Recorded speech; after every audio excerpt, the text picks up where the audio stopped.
Hello everyone, today we talk about the Middle Ages as the childhood of Europe. And we already made videos about the broader conception of medieval history. It's mostly in this terrain playlist or medieval Europe playlist. And we have dealt often with the most obvious non-existence of the Middle Ages as such, or anything that happened in that with a unitary or constitutive or essential character. Also, we have addressed sometimes the problems of teleological, deterministic, progressistic interpretations of history.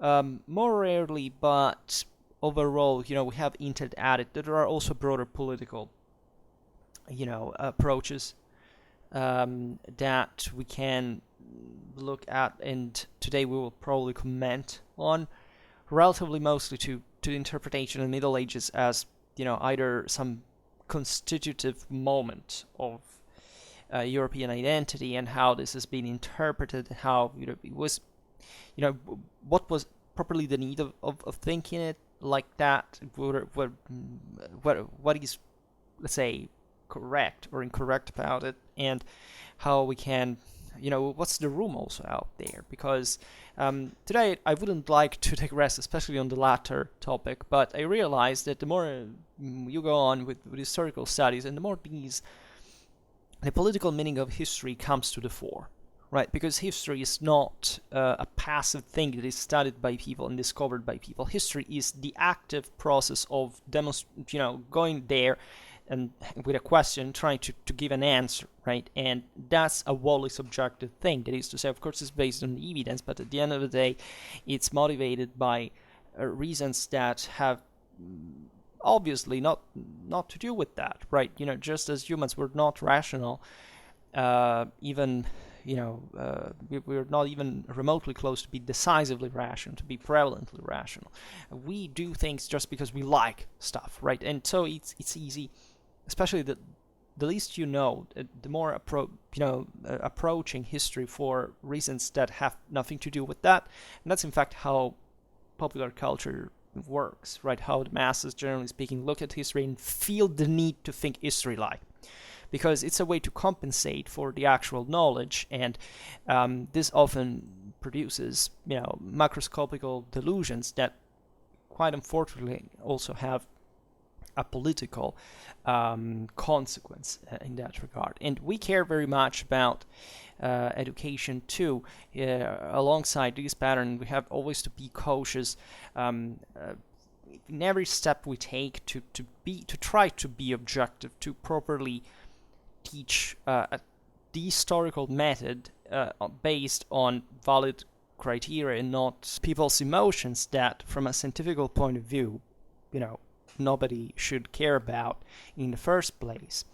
But I probably will make at some point kind of a radical confessional about these topics, because there is really too much to say. I don't want to sound too passionate or too biased on that point, but because it's whatever opinion you hold in history, you are biased. I mean, literally, there is nothing you can do about that.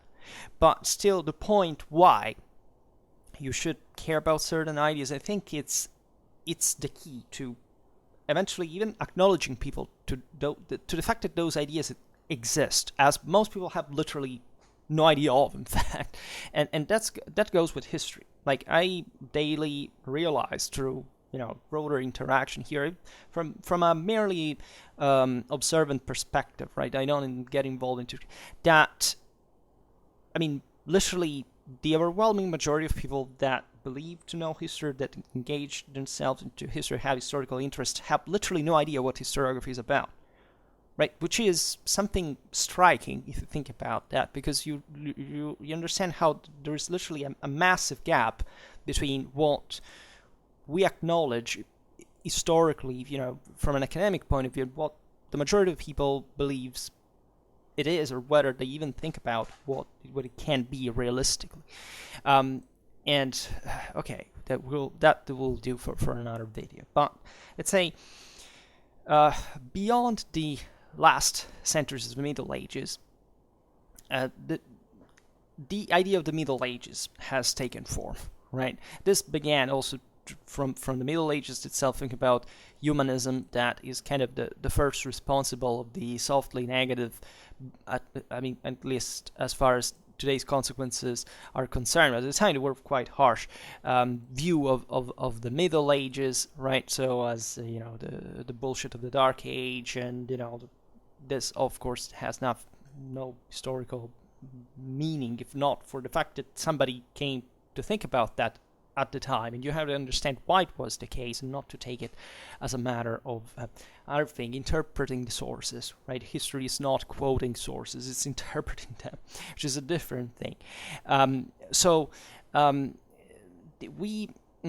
Let's say there's been a huge cultural reworking of within our own consciousness. Let's say we could even push it as far as that of the idea of the Middle Ages. Let's say we have tried, as it's always been done historically speaking, right, since the beginning of history proper, the assimilation of the past. That is, we research in the past something familiar to us or that we can compare with today's political and social experience, right?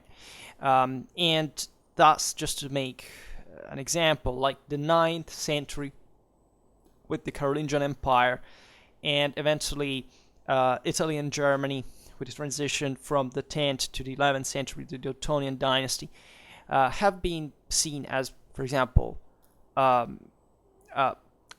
organic attempt of, let's say, statalization in some form.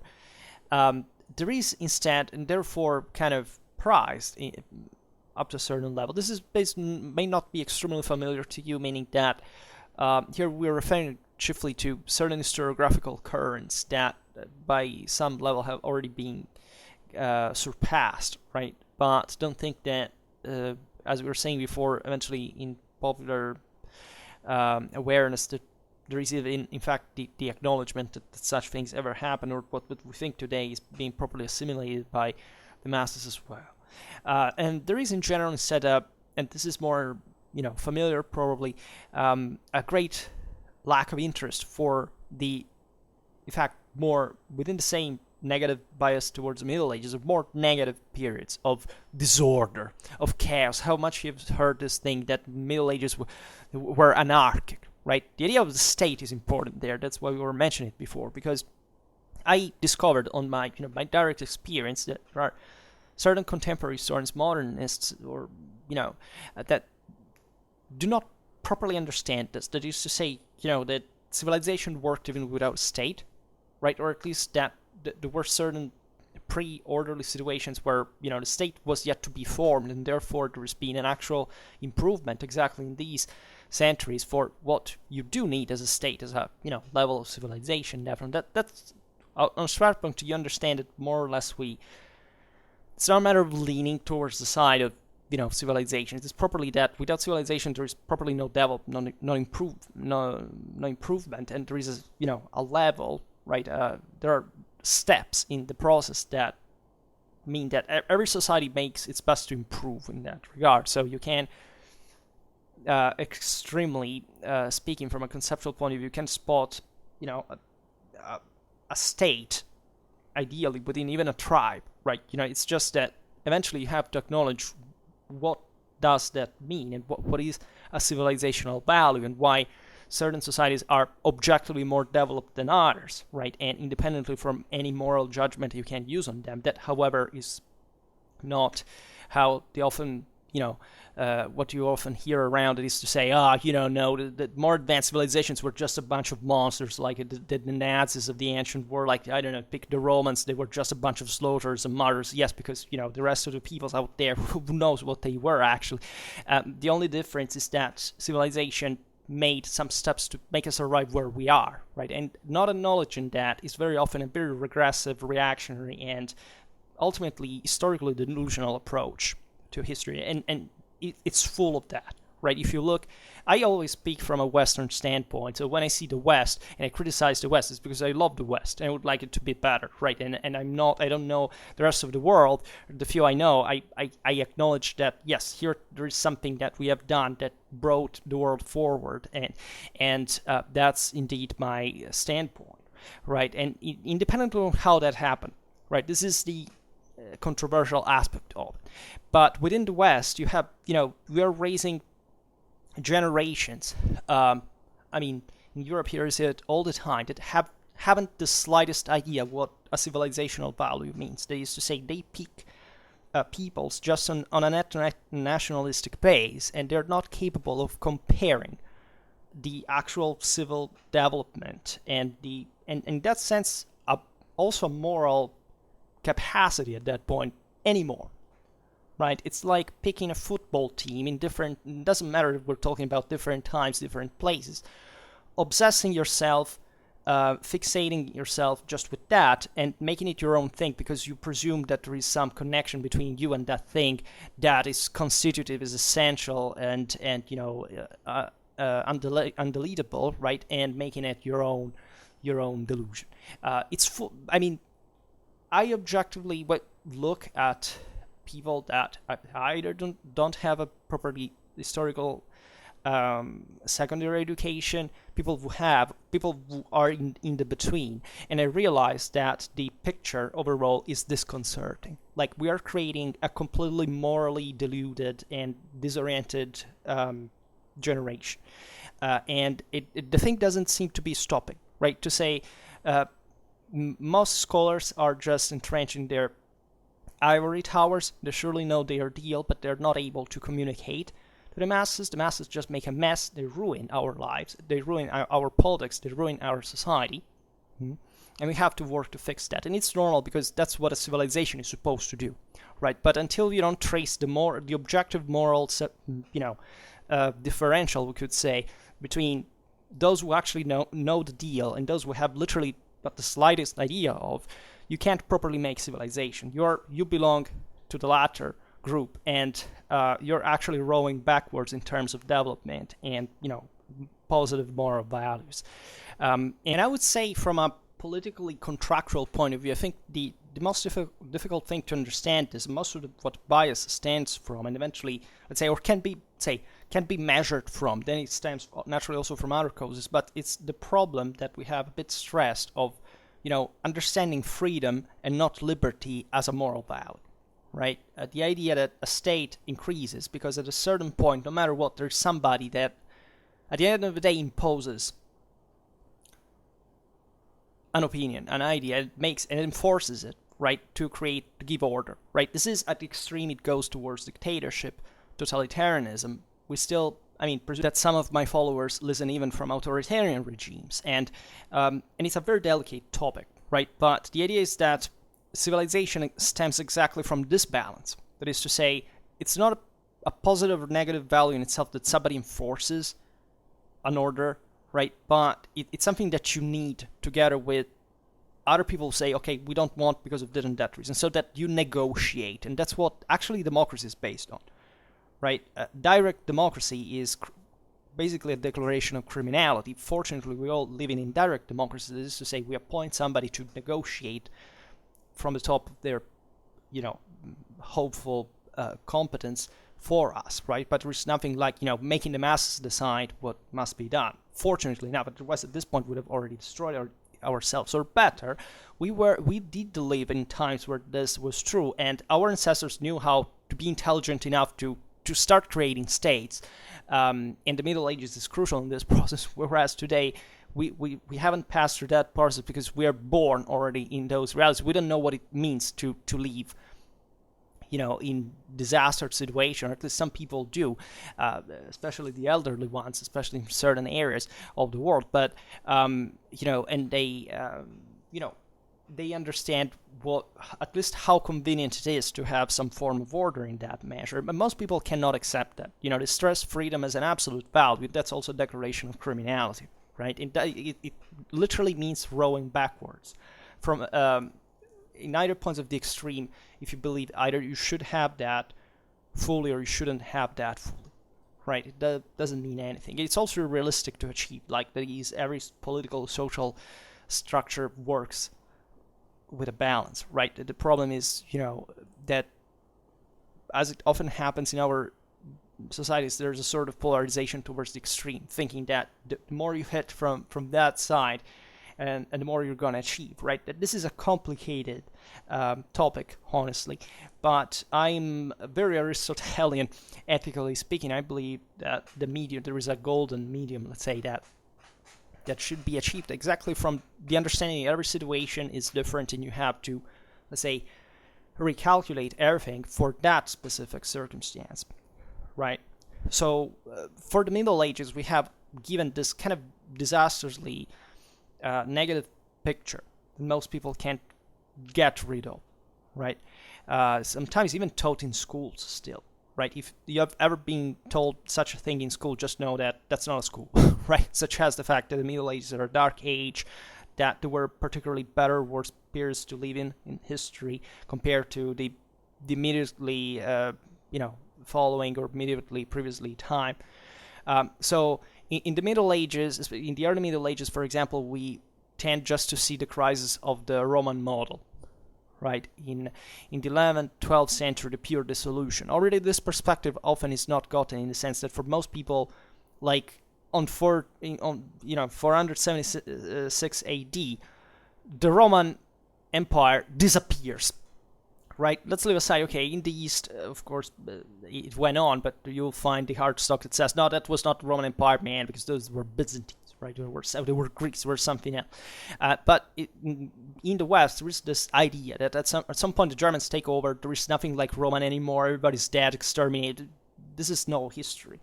And objectively, many historians have stressed, indeed, that there is something living on of late antiquity, whatever, even in that case, it's stylized like that.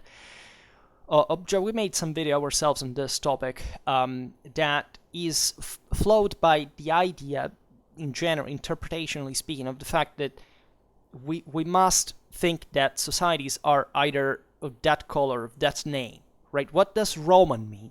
What does German mean? They basically mean nothing by themselves, right? You have to understand what we're talking about. You have to be circumstantial. You have to look at it and to realize that these societies were always changing, were always different from within themselves, right? And part of the reason why we can't do this is because our mental categories are post-Linnean, but also because these meanings took over, let's say, these topics took on a very political meaning, especially after the rise of the nation state, right? Because we see the nation state like a monolithic block of purely heterogeneous identity categories that, of course, not only do not exist, but especially have never existed and never will, right? Because it's physically unrealistic. It doesn't depict reality as it is, right? And secondly, because we feel this assertive need, especially whenever we know less about that it was like that also before, right?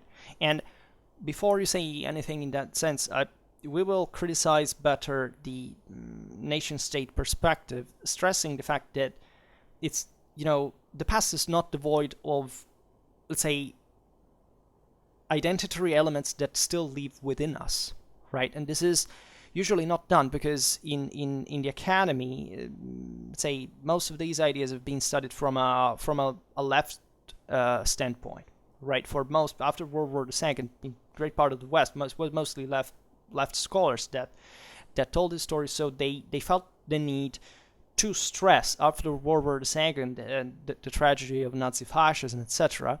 But while still there was something like communism from the other side, so that assumes pretty controversial meanings.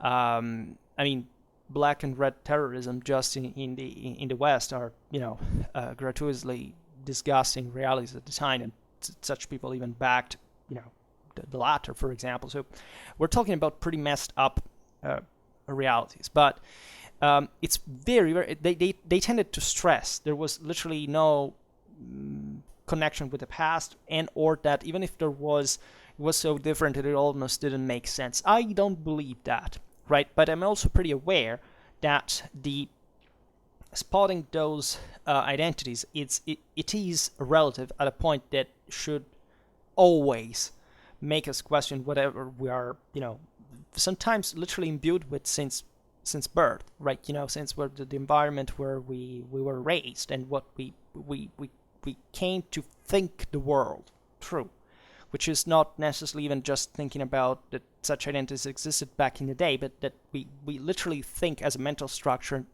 now, right? Which is a big deal. And it is this terminology of the childhood of Europe. I think it's the prime enfance, right? This was expressed by Robert Frossier, right? Developing ideas that were already proper of Marc Bloch. So we're talking about also specific academic historical contexts that are very important were to be listened to.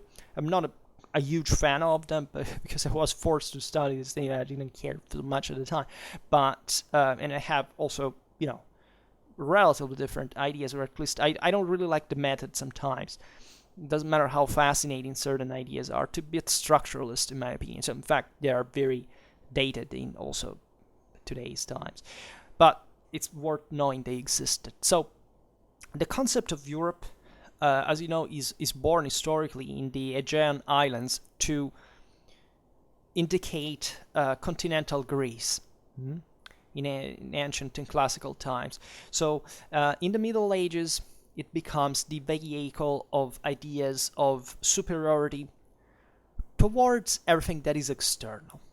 This is an important idea because there is something about Western identity that is, I believe, in relative terms, of course, the West is, the best, where to live, where to, get educated, to learn about civic, democratic culture, etc. But I'm a military historian, and I have no problem, actually, and I'm a Westerner myself, to state that, yes, Westerners are aggressive.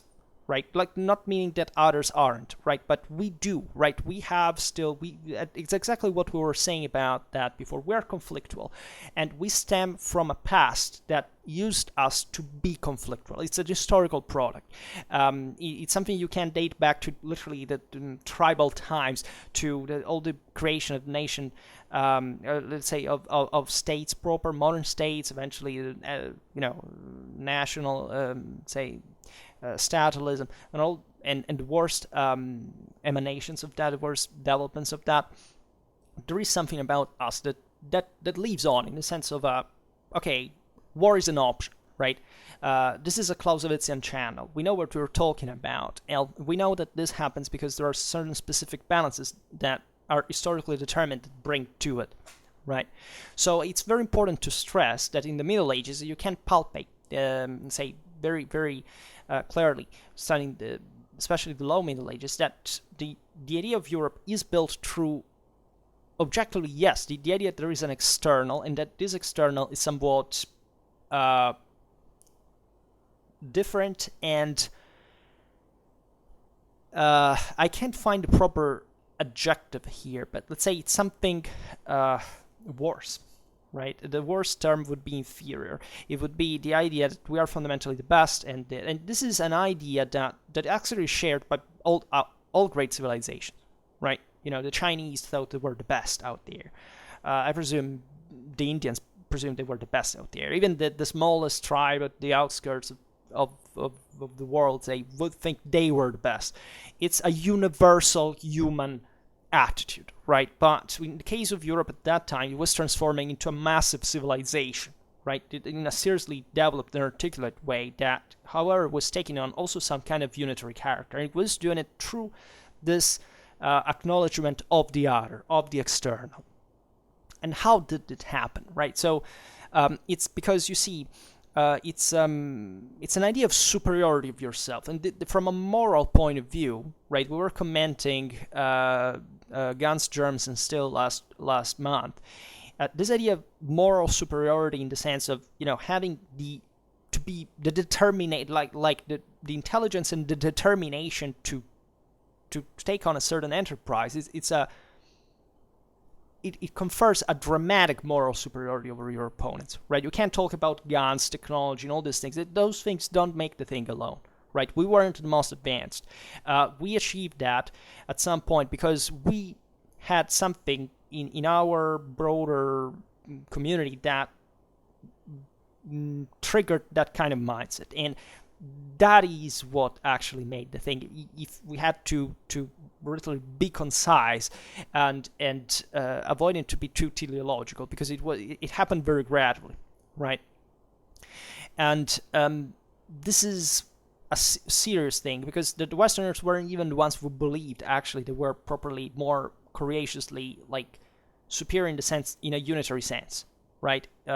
Great, ecumenic, closed. I can think of China because it's the best example, right? Those beliefs that there couldn't be any better, right? Europeans were much more kind of loose-minded in that sense. They didn't think much about whether they were or not. They just acted upon it, which is a different thing, right? It's wild, right? There is an element of, when we make our history of the roots of medieval chivalry, we are looking at a world that never gave up that warlike individualism of the warrior. Not because we achieved what we achieved because we were warriors. This is one of the greatest delusions and one of the greatest, if not one of the greatest declarations of political and strategical in education, to believe that civilization is due to warriors.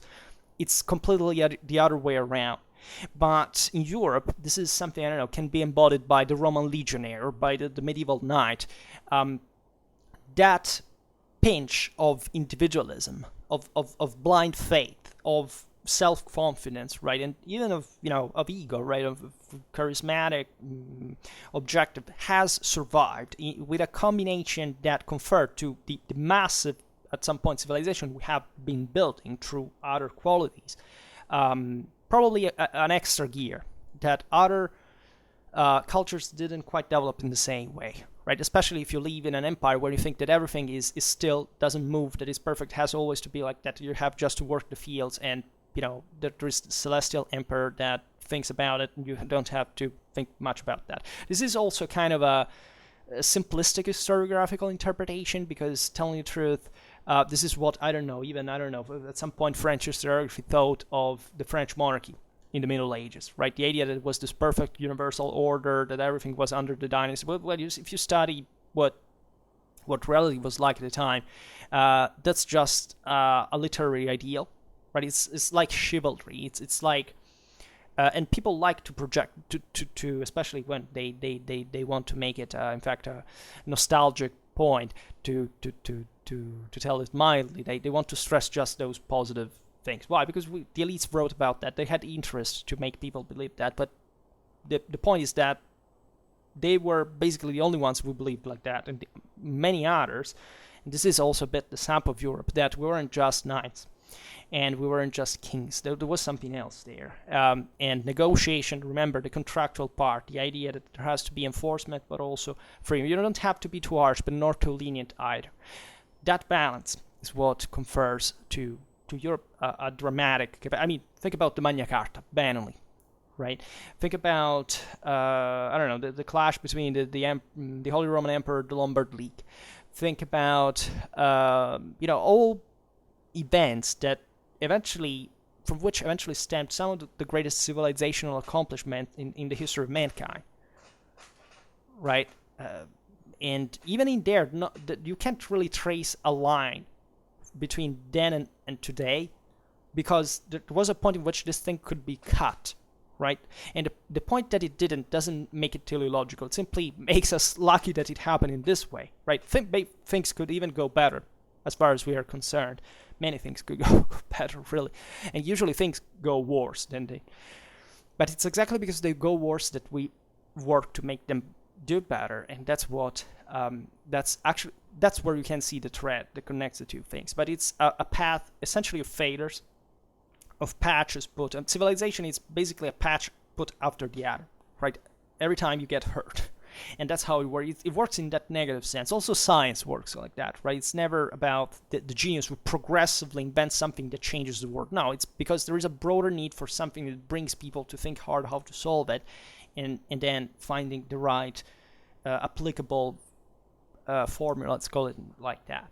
So it's much less, say, glorious sounding than one would like to think.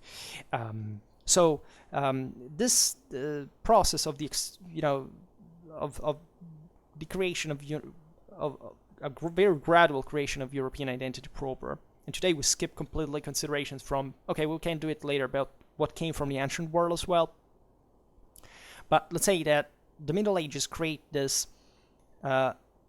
sense of superiority, the European Middle Ages, I mean, the sense of superiority towards everything that is external, right? And consequently, it began to elaborate a complex of images of diversity, because you have to explain how it happens. And historical narratives, I mean, the same ones we trick ourselves today, do stem also largely from that point, right? From the idea that the stereotype, right? The idea of for example, the good savage, of the noble barbarian. That's something that actually dates back to Hellenic, to Roman times. But here it's enhanced, right? And there would be to make a huge digression about this, because I don't know, when the Americas were discovered, literally Europeans thought that they know about Asia broadly. I mean, they had an idea that they weren't the only ones there, but they came to discover something that didn't fit at that point any category they had thought of, right? Because everything was read in a biblical sense. They found these other continents, other people, and said, what the hell are they exactly? Right? They even start wondering whether they were human beings or not, whether they had a soul, can be saved. These were huge problems. Actually, they did a good job to formulate, in spite of the practical consequences of exterminations due to illnesses and the violences and so on. But the idea is that Europe grew morally and intellectually from that experience, right? It was capable of providing an answer, right? There are certain situations in history when you don't really have that, right? And it's never either full success or full failure, right? But traces always remain. If anything, think even about our genes, but not all. And but let's say that the two mentions of Europe, like if we have to dig back in time, that we find in the work of Bede the Venerable in the 7th century. So we're talking about Northumbria here. So it's very, this is not the center of the world. This is not Constantinople. It's not Rome. It's not, this is 7th century Northumbria. We find these two mentions, right, by Bede, that witness, even in that context in Europe, to, let's say, the capacity to elaborate geographical notions that were completely distinguished from the political ones, right? And they didn't reason as if they were in Europe, right? They had a different... We're starting to acknowledge the fact that this thing existed as such, right? Because what is Europe exactly? If you look at the western side, you more or less have an idea what it is. What about the East? Like, what is Europe exactly? Like, because already from, Germany eastwards, like, the question starts becoming complex, because there isn't really a very definite barriers that even the peoples that actually inhabited, that are the most important thing at that point, were quite unstable. So we can't digress on this, but it is normal for the early Middle Ages that have no politically territorially stable assets to be able to transform the, let's say, physical geography into political geography. In the following century, the 8th century, a monk from Toledo, who was continuator of the work of Isidore of Seville, presents as an army of Europeans, literally in the work, the army of Charles Martel that has defeated the Muslims at Poitiers, at Tours. Remarkable, because this battle naturally has been emphasized in its importance, as for example, Bernard Lewis wrote interestingly about, but it was emphasized at the time also by its first celebrators of European importance, right? And it's, however, interesting that in the case of the monk from Toledo, that the will to represent it is as not, let's say, a Frankish victory, but of the victory of, let's say, a nebulous civilization united by Christian religion and counterposed to the Islamic expansion, right? And Toledo is not a random city in this regard. So naturally, the rest of so-called Europeans at the time thought differently about this,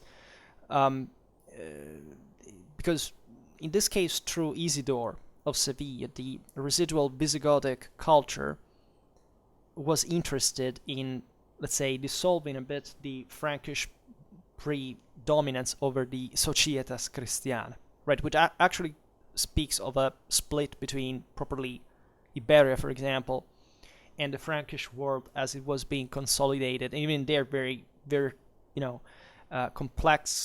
complexly, articulately at that time. So as you understand here, you're acquainted with already an important ideological reason why the term European was resorted to by an 8th century source, like in that specific context. But it's still important that the idea was there. So it's not much important whether, let's leave aside the common people, but let's say this monk used it, and of course this was bringing other people to repeat it, to believe it in that sense of European wide scale, right?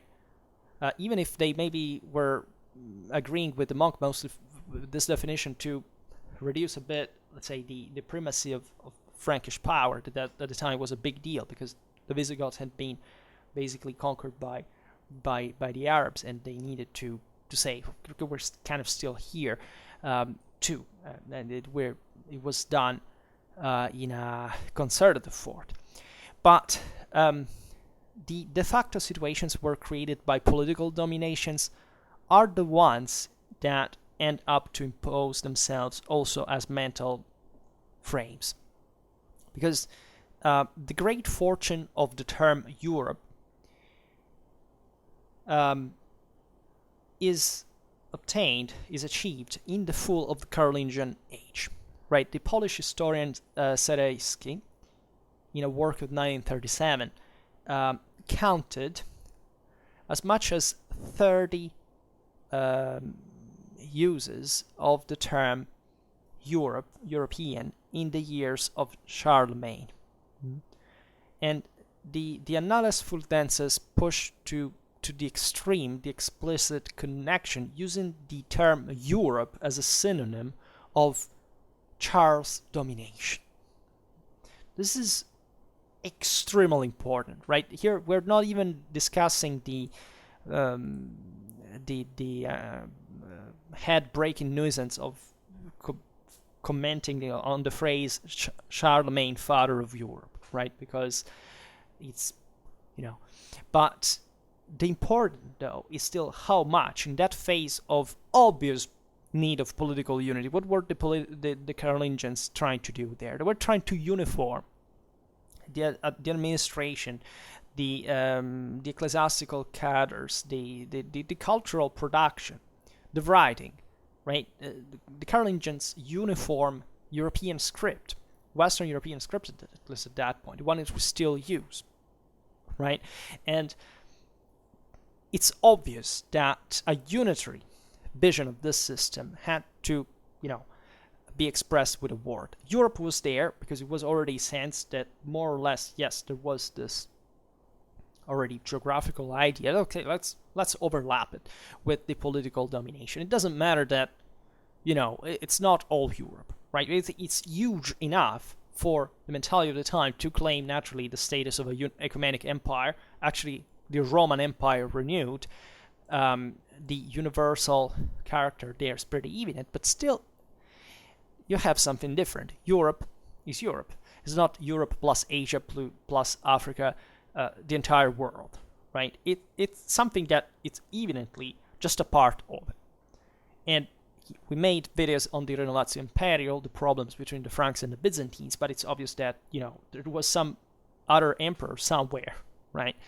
Not just within the Christian world, but also think about the caliphs that, Saint Charlemagne engaged pretty intense diplomatic relationship with because of the, their strategical needs. The Byzantines were in the middle, etc.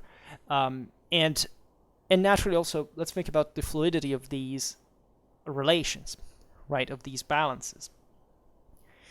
But the fact that Carolingian culture vehiculated the term of Europe is really crucial, right? Before that point, nobody had really done it. Nobody had really thought about that. And I mean, properly the idea of not imposing it, but, properly celebrating it and standardizing it as saying, okay, let's acknowledge that this empire is properly a European empire. It starts with that. It probably happened can't say even a random way, but say the Carolingian Empire happened in a random way, right? It was just a matter of dynastic coincidences that there was a unified Frankish Empire at some point.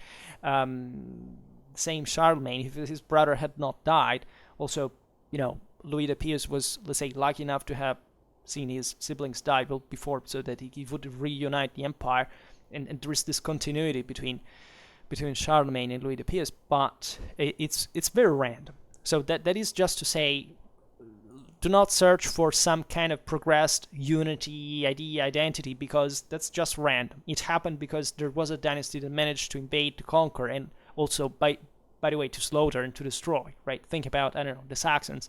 Think about, it wasn't all violent, let's say, all destructive like that. Definitely was violent, but still there was a lot of synthesis between very important European cultures, right? First of all, this is basically a Romano-Germanic empire.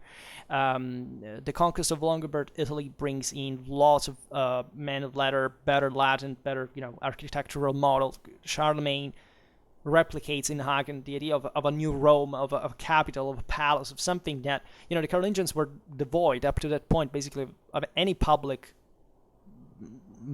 moral understanding. I mean, they for them, society was exclusively private in nature, right? Charlemagne, Louis the Pious were more enlightened. They realized they had to centralize in some fashion, because otherwise everything would collapse. And in fact, it collapsed because it was not enough. But there was something that still lived on, including the cultural aspect. Is probably the greatest Carolingian legacy, right? The uniformity of script, of centers, of schools, right? Of centers of education. This net that kept together Europe, literally in post-Carolingian times, and it's of enormous importance, and was also the base for further development, education, the schools of law, the revival of Roman law. It all started from these, the episcopal schools, from this universal net. How the Western Church was, transforming itself, like thanks to the Carolingian Empire as well. I would like to make you understand the randomness of this. Right, how it could change, how it could be in another way. So after the 9th century, culture was relaunched, in fact, in the capitular schools of the city cathedrals, right, and in the monastic schools of the rural world. These are also different worlds, different environments, different properly cultural centers of production.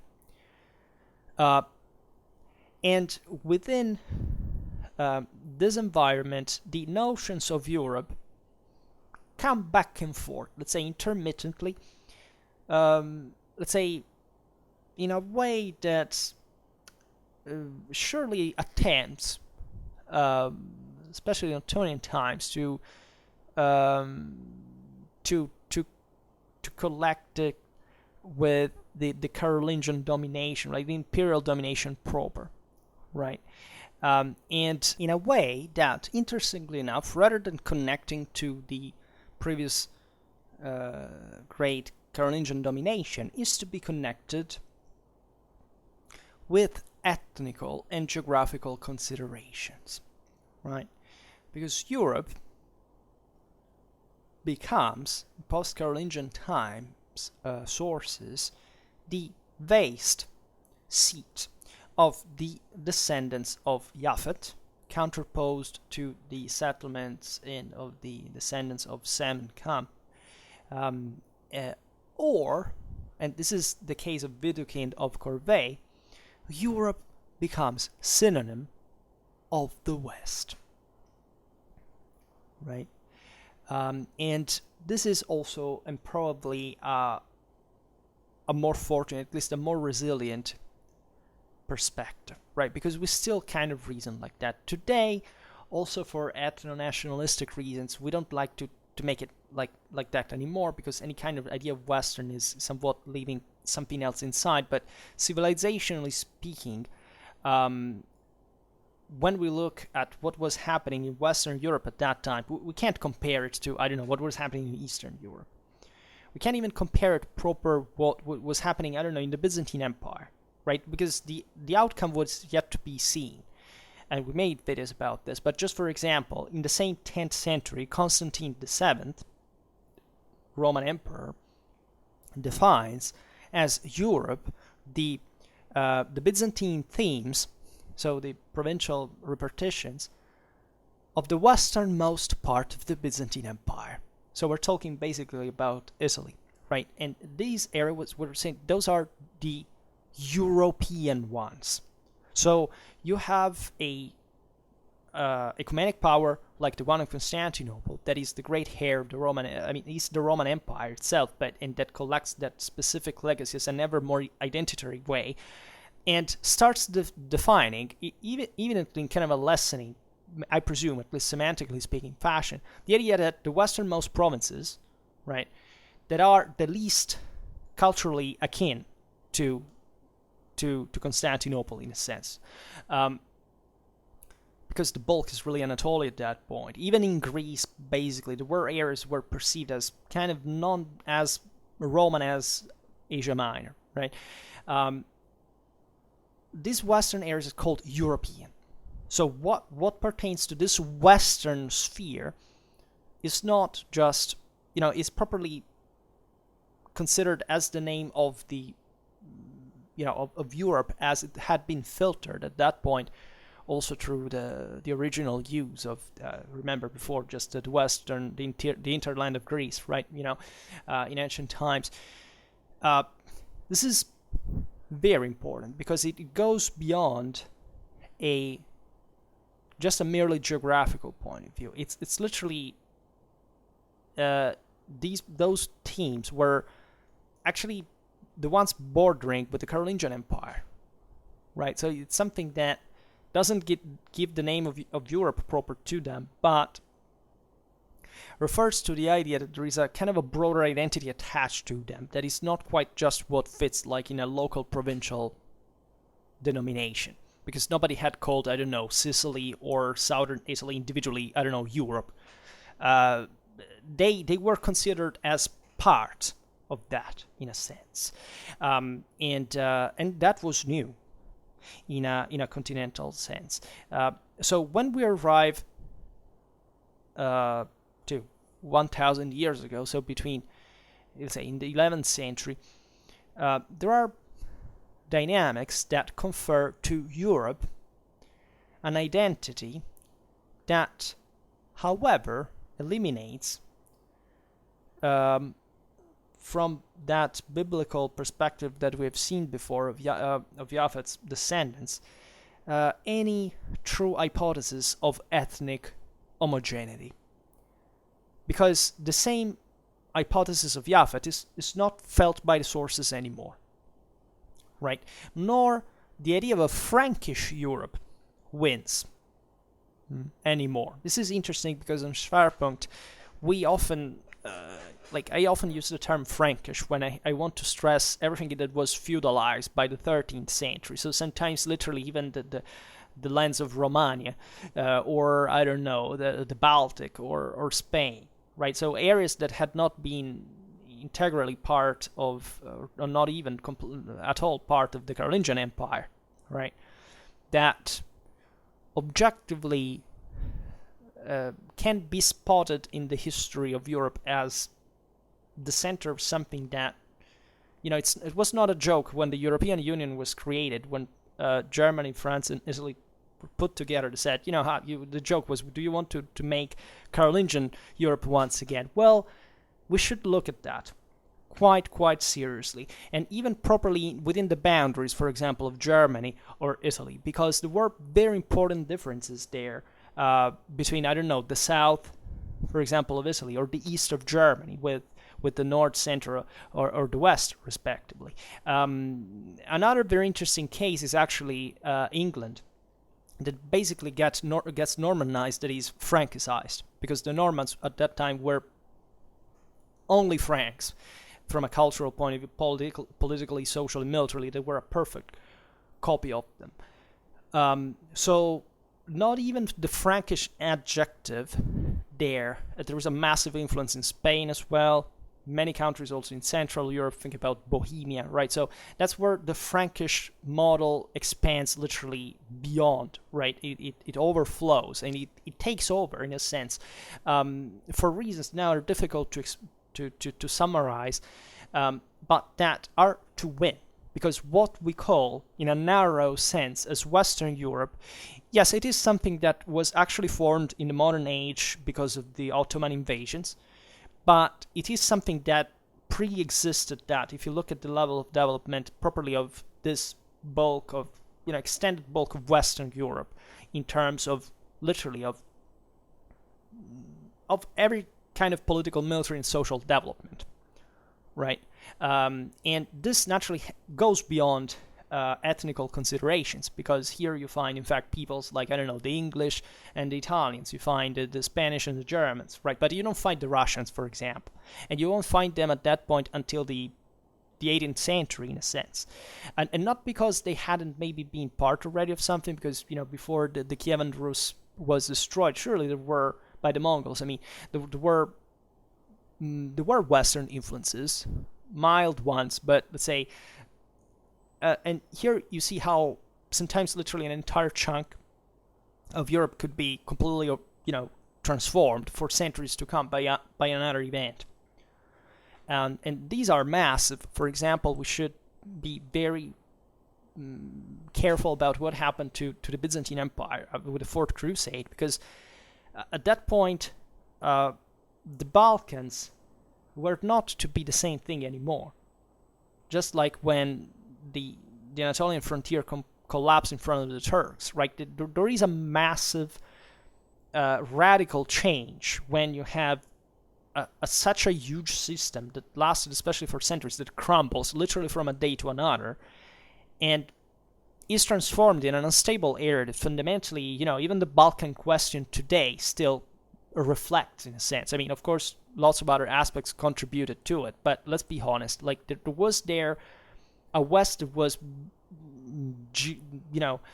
gigantically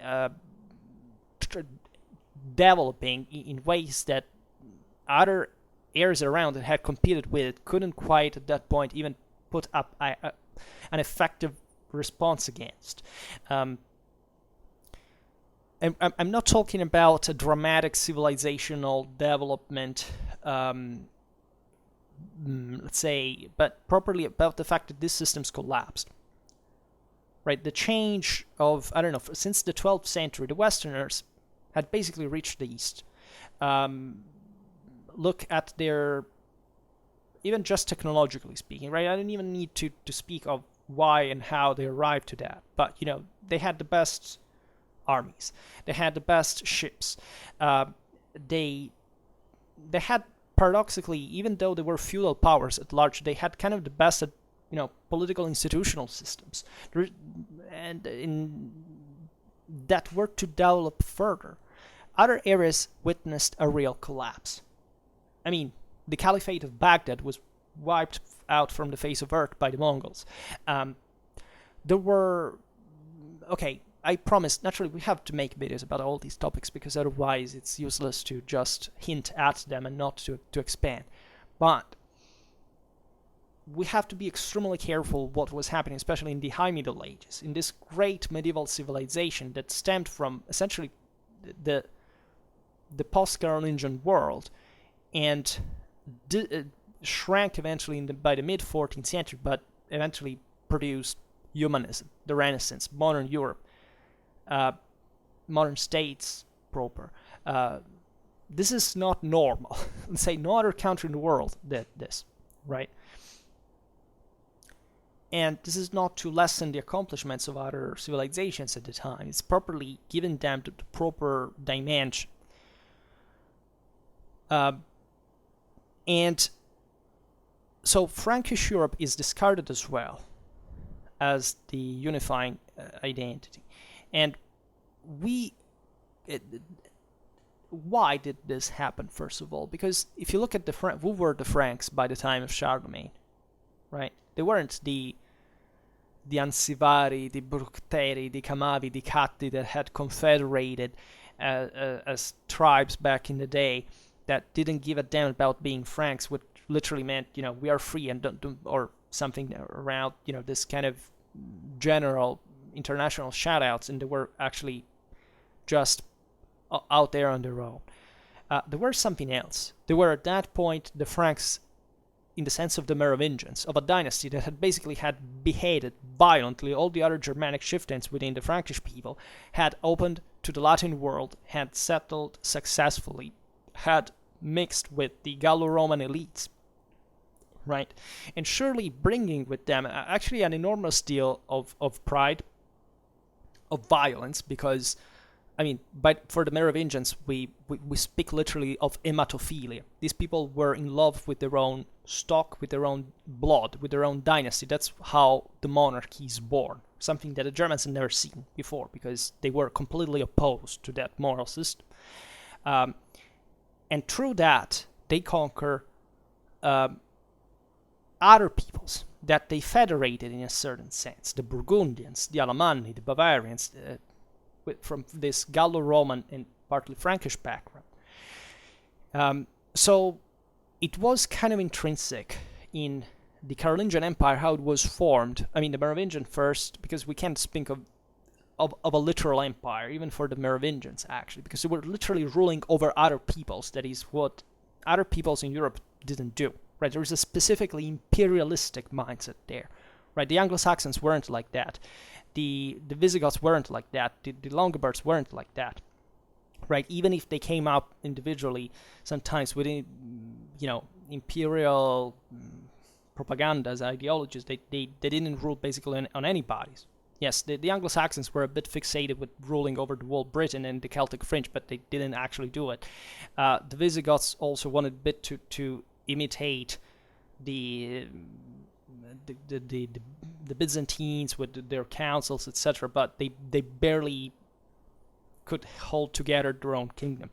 The Longobards, for example, didn't give a damn about that.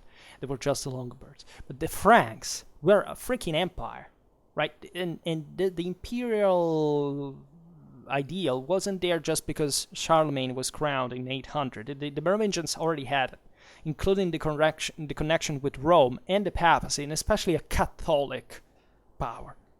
The Franks weren't Arians like the others at a certain point. They passed straight from paganism to Catholicism, and that is something that has a dramatic change throughout all, the whole mystics of the Merovingian monarchy. We're not talking about a monarchy. A monarchy. That is something new, right? And it even worked. So that federational idea that we have even in the Holy Roman Empire with different peoples, you have the Germans, you have the Italians, you have the Slavs, you have the French, you have lots of ethnicities. So it couldn't be about the Franks, right? The Franks do maintain a certain specific ethnic identity in the sense that even the Gallo-Romans become Frankish, right? as I don't know, the Italians became Longobards mentally, right? And culturally, they and the other peoples called them like that, but the empire shifts from people to people. First it was Roman, then it's Frankish, then it's Saxon with the Ottonians, right? So what we see in the Holy Roman Empire as basically the Western Roman Empire reborn, and here, okay, let's not digress on all the various interpretations. We made videos about this. There is, because the legalists say, okay, no, it wasn't because it wasn't Constantinople, they hadn't delegated, that was nothing about Rome. If you had asked a Roman of the 5th century BC what those empires that was, looking at Charlemagne's domination, he would have said that is the Imperium. And there is probably a more Roman and more original idea sometimes in actual power than the legalistic idea of where does the power is delegated from or through. You rule because of God given glory, because you deserved it. So they fully believed that they had earned that, right? And this is particularly fascinating because also in the process of state building, for example, the Ottonians worked a lot in order to instead search for the legalistic link, because they didn't have much of an actual power by themselves, and they were trying just, with the Byzantine marriage, to be called Romans proper, so much that the Saxon authors were a bit triggered by this, because they said, but we are the Saxons, like we are not the Romans, we are the ones that ruled, and that the Romans lost it. So there was a bit of ethnic, even resentment proper. So, and that tells you that there wasn't a European ideal, right? These people still reasoned as tribes, still as late as that in a sense, right? Or at least whatever those peoples had become in terms of broader ethnic repartitions. And in Germany that is pretty evident, because Germany doesn't, as we were saying before, doesn't properly have a border. It's just a cluster of different peoples with different traditions, with a similar language, but that all thought in a different way of themselves and were separated, especially at the time, by major forests, important divides, etc. So what did have a Lotharingian to do with an Austrian? Right, it's a good question. But this is it's still at this time, however, that Europeans began to toy with this broader ethnic repartitions. Like, for example, the idea of an Eastern Frankish kingdom would be very loosely what we intend as Germany, even 300 years later, of the Western Frankish kingdom. Not leaving aside that there were other formations, such as the Burgundian kingdom, that historically was aborted, right? And it was even started with better chances of survival than the Western Frankish kingdom, that instead gave birth to a power that still overlaps with one of the greatest powers in the world today, that even owns nuclear weapons. The same goes for Italy, that remains as a kingdom, but nominally, but practically it's just a cluster of city-states eventually.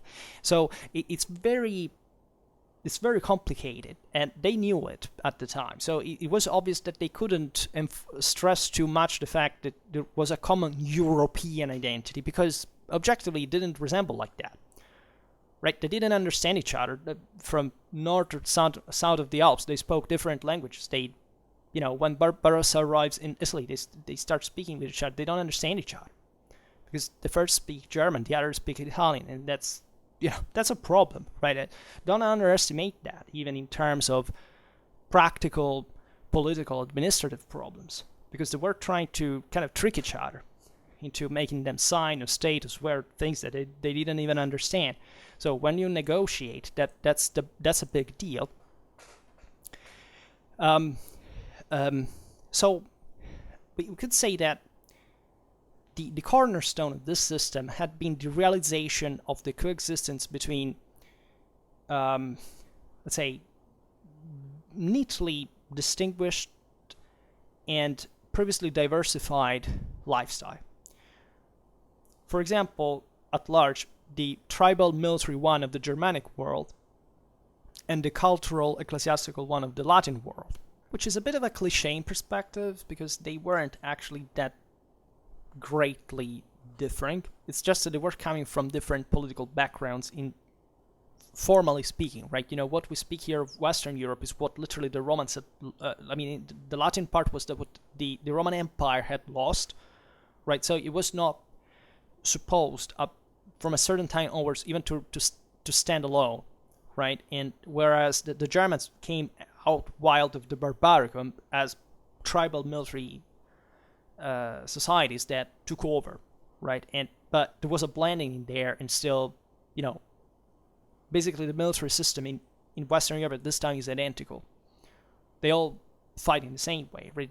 But this predated the Frankish world. But the Franks had done, Carolingian times, something extremely important. We're recalling about before that is a symbiosis, promoting a symbiosis, allowing to the Gallo-Romans, in their case in Gaul, to access the military careers, right? And themselves as Germans taking on episcopal careers, right? The Carolingians embodied this biologically because they were the descendants of bishops and majordomes, right? They were part of that blend that this Gallo-Roman Frankish you can't distinguish anymore practically. So the Carolingians also invented actually less than we think. They mostly did more than we think, and that's where things get interesting. So Carolingian society is also elitistic, right? It's privatistic and elitistic. So there is a pride and prestige that corresponds to the embodiment of certain influential political and social roles, right? So just speaking of ethnic identities, more than that, it was dramatically stronger, the political social difference. That is to say, if you were a Carolingian count that, fought all his life on horseback, fighting, killing, going, literally touring the world, all Europe, fighting all the most diverse enemies, crushing them, etc., and having this violent lifestyle, and you came back at home and there was just lots of serfs that worked for you, there were literally no ones that you owned.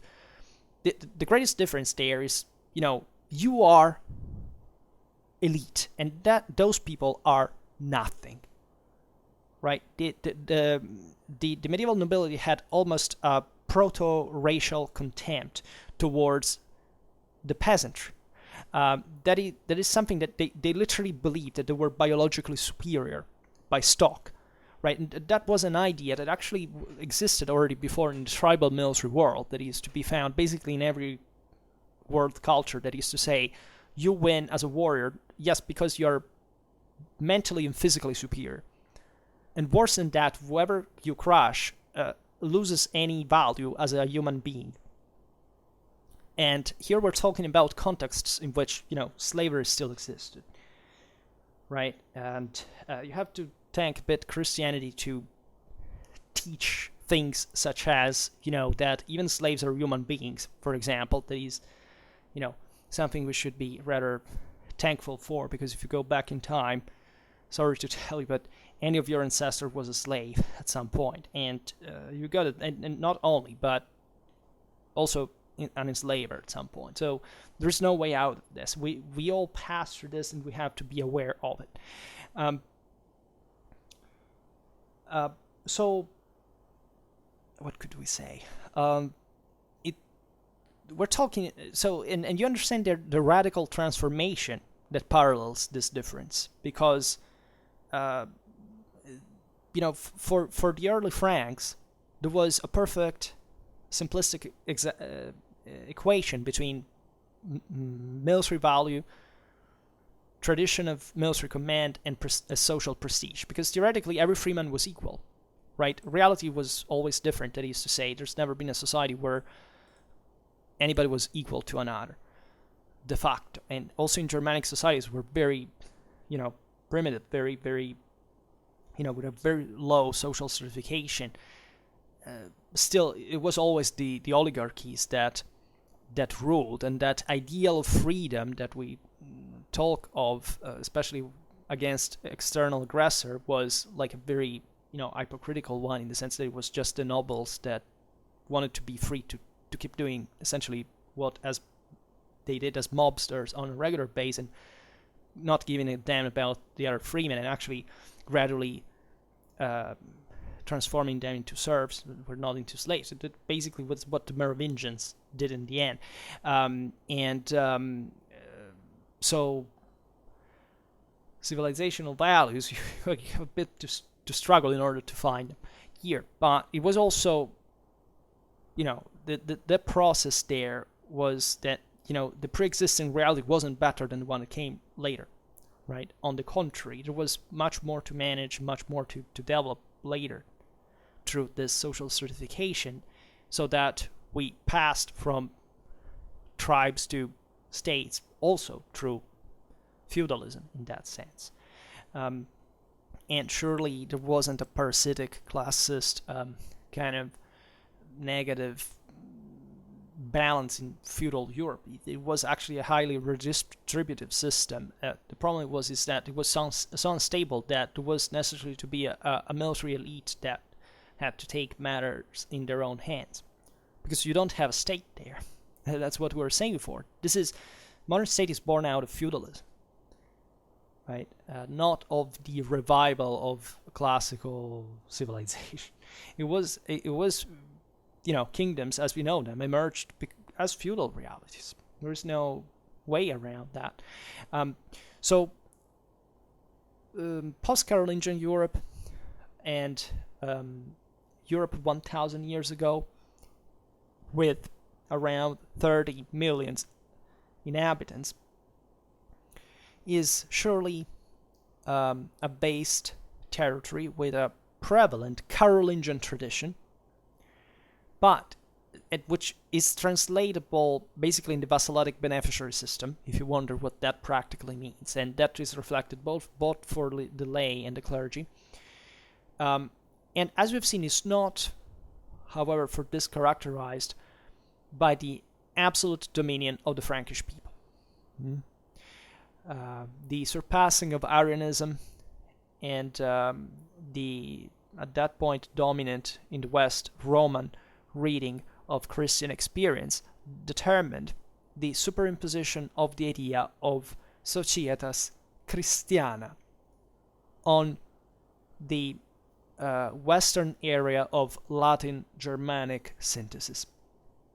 Right, that was the most evident gluing factor, because they understood there were different peoples, but they still shared the same political and social order, and they were all Christian, Roman Christians. So that fitted as a broader, identitary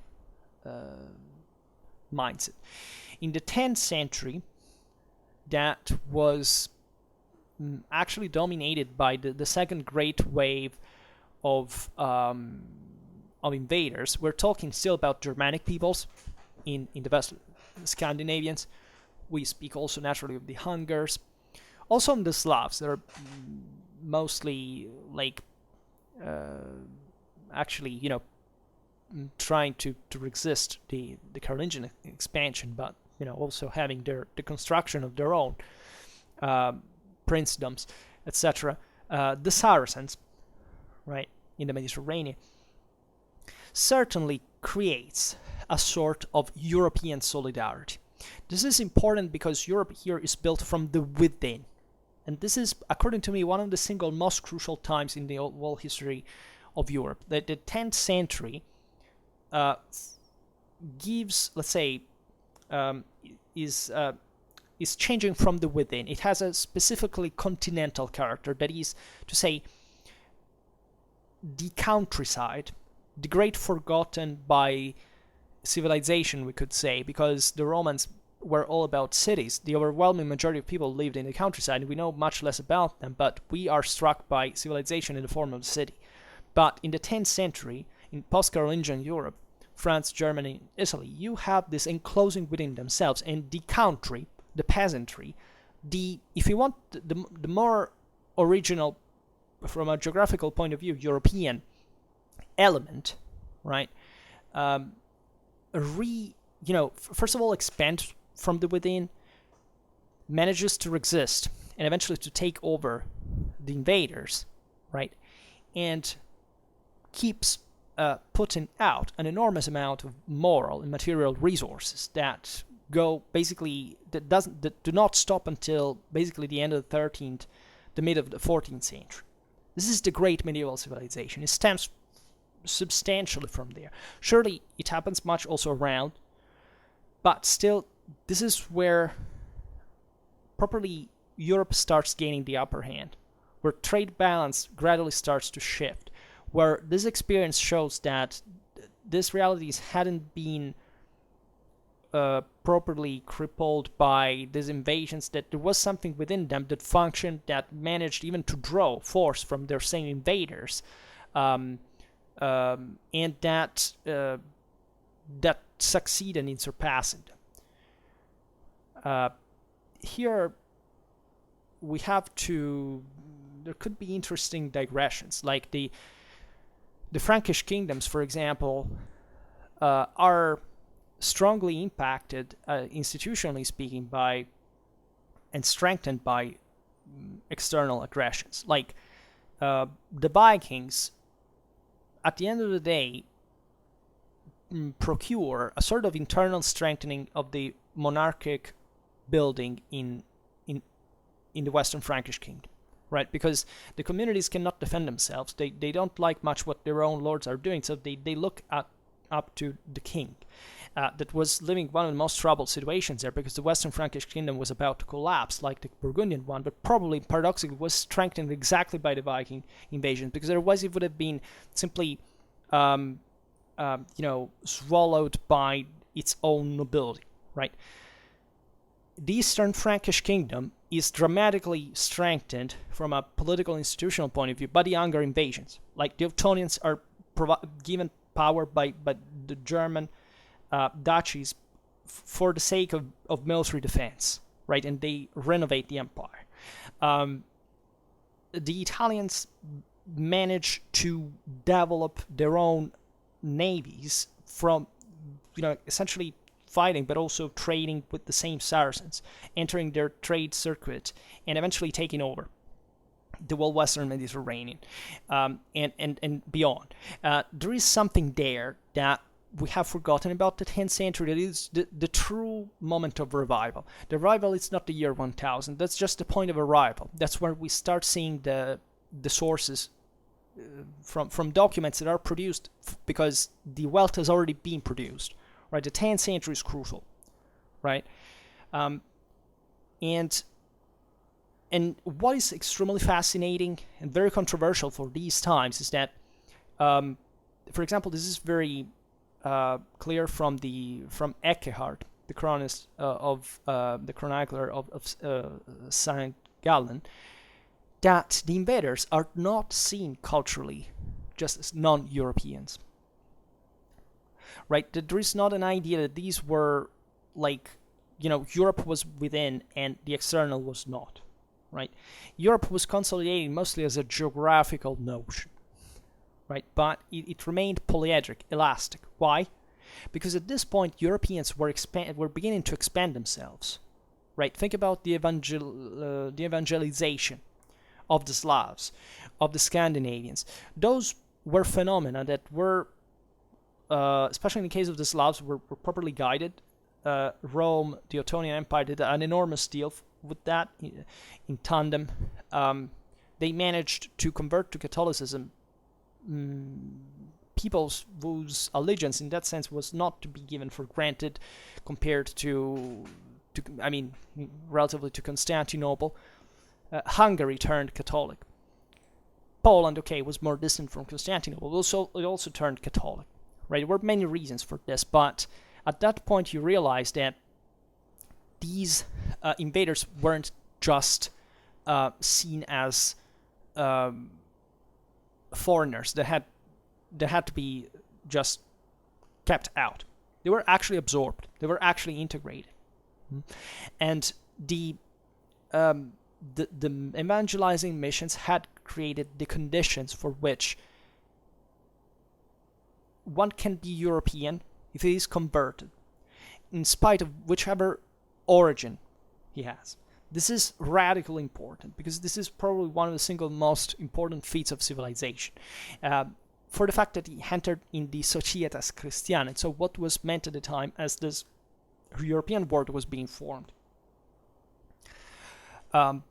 This is really crucial, right? At so many levels that sometimes are even very controversial, especially in Southern Europe. The difference between, who are the Saracens, for example, because many of them were Christians, notoriously.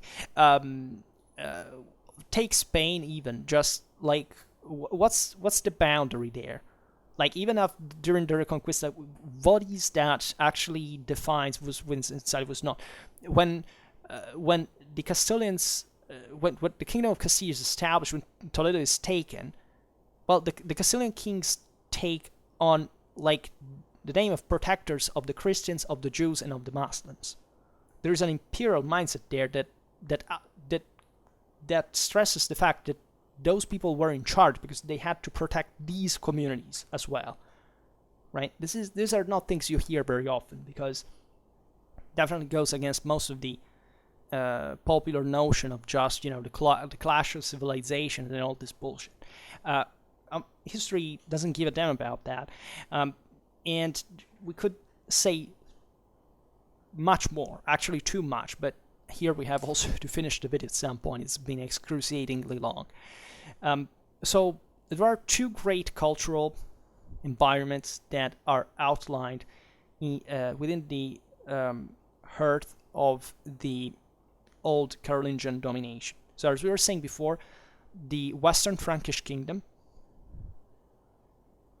the future France, if you want, in which the Latin-Germanic merger has been achieved with a certain linguistical and cultural prevalence of Latin character, and the Eastern Frankish kingdom, that is also for the first time is called Teutonic kingdom, which is a classicism, as you understand, because there weren't the Teutonics anymore there. And in fact, it's a monastic, ecclesiastical, literary invention. But it's important that for the first time that is conceived unitarily as something on its own, right? Where the same Latin-Germanic meeting that had taken place sees a prevalence of elements of markedly, more, Germanic character. This is really important because, ancient Germany stopped at the Danube. At this point, that was included. There were also Slavic areas now were being conquered. There had been the Avars in the east, right? So Bavaria included actually also northeastern Italy. So you see the complexity of this, and you have a sacerdotal class that writes in Latin, right? A language that the peasantry doesn't understand, not even in the Romans speaking lands at this point anymore, really, because the vernacular here is emerging as well. We made videos about that. So the years in which the Teutonic kings of the Saxon dynasty, that are the Ottonians, very meaningful because the dynasty is very committed towards the east. Regions such as Bohemia, Poland, Hungary are first converted and eventually federated, even though different manner and a strong autonomy, to the Teutonic crown, right? Eventually, as you know, by the 14th century, just Bohemia will be formally part of the Holy Roman Empire. But initially, by the 10th century, 11th century, like the conversion of Poland and the one of Hungary were still within the especially, within this at least hour of German threat, right? And especially Hungary was in between the Byzantine Empire and the Germans at that point. Poland was more exposed to the Germans, in fact, more directly Germanized, especially in areas like in the northwest. These blocks were also quite different from each other. Bohemia is very compact, and in fact, it's the place where the monarchy also fares better because it's more cohesive. It's easy. There are easy geographical boundaries. There are good, important mineral resources. Poland is messed up. Like the Piasts managed to put this together at some point, but eventually crumbles. It's a freaking mess. Hungary is instead literally an empire. That is to say, from the Pannonian Plain, it controls an enormous amount of populations all around, but still it's different populations all around, and the frontiers in that sense are always floating. The capacity of, let's say, central power at that point geographically meant to re-extend imperially, reassert its authority all around. A big deal of Germanization. There's plenty of Western knights that are settled by these peoples locally, right? Because they need a military class that is not composed by the local landlords that are threatening the crown power. And incidentally, all these, we made videos about these three powers. They will all turn into elective monarchies at the end of the Middle Ages, which also will not actually favor very much their situation as autonomous powers. The most long-lasting would be Poland, but still, it had quite complex history over the centuries.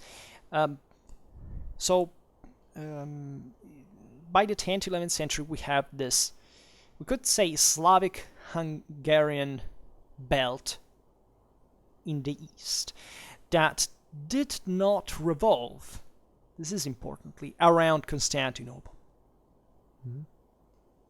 but towards the west. This is something dramatically important because, you see, nobody in the early Middle Ages would ever even dreamt to think that there was another center from the Roman Empire. When you look at the early Middle Ages, you see the Western Empire fallen. You have to think that up to Britain, everybody believed uniquely and obviously that the greatest power in the Central world was the Roman Empire. Nobody could think otherwise. In Alpha of a Millennium, you have a West that is not technically an empire by itself, but it's something that you can still perceive unitarily in one sense. It doesn't have a center, it doesn't have a capital, it doesn't have a prevalent language in the actual spoken sense. But it just has a dramatic power by itself, gravitationally speaking. It has a great specific weight. This is the density, the energy, the potential of Europe that is taking form and becoming ever more imposing. And in fact, another element that contributes to render Europe in the central centers of the Middle Ages as ethnic, polyedric, and far from markedly national crystallizations is exactly this gluing factor of the Vassalatic-Beneficiary system that was, if you want, a highly entrepreneurial type of mentality, because very far from being a closed system, even just economically speaking, it was also based on the idea that whichever land I could grab, purchase, conquer, whatever, I would build my power on it, right? The word dynasties will literally, changed place from one place to another. I mean, the Habsburgs were Swiss Alsatians. They go ruling in Austria. The Luxembourgs go ruling in Bohemia. The Angevins go ruling in Hungary and in Poland and in Sicily. And this is just for, by the way, when national monarchies are still are already forming in that specific local sense. We're already at the moment of crisis of the civilization, but the empire in itself, right? The idea that there had to be one emperor, that these peoples in Europe, especially in post-Carolingian time, they every time they wrote a contract, negotiation, whatever, they said, in this year, when the Pope is this one, and when the emperor is this one, right? Even if they weren't de facto ruled by that emperor, right? Or even when they were very far from Rome. Still, the idea is that there are those two powers, and that's a model of civilizational value, that those two powers exist, because the world couldn't be held otherwise. And they perfectly knew that they practically didn't manage to. But also, they came from a very different mindset from today. That is, that's what is difficult to understand sometimes, even for a medievalist. That not only there isn't a state, but factually you have been raised in a context where a state, you don't even know what a state is. You know, and that goes along with all a set of moral, let's say,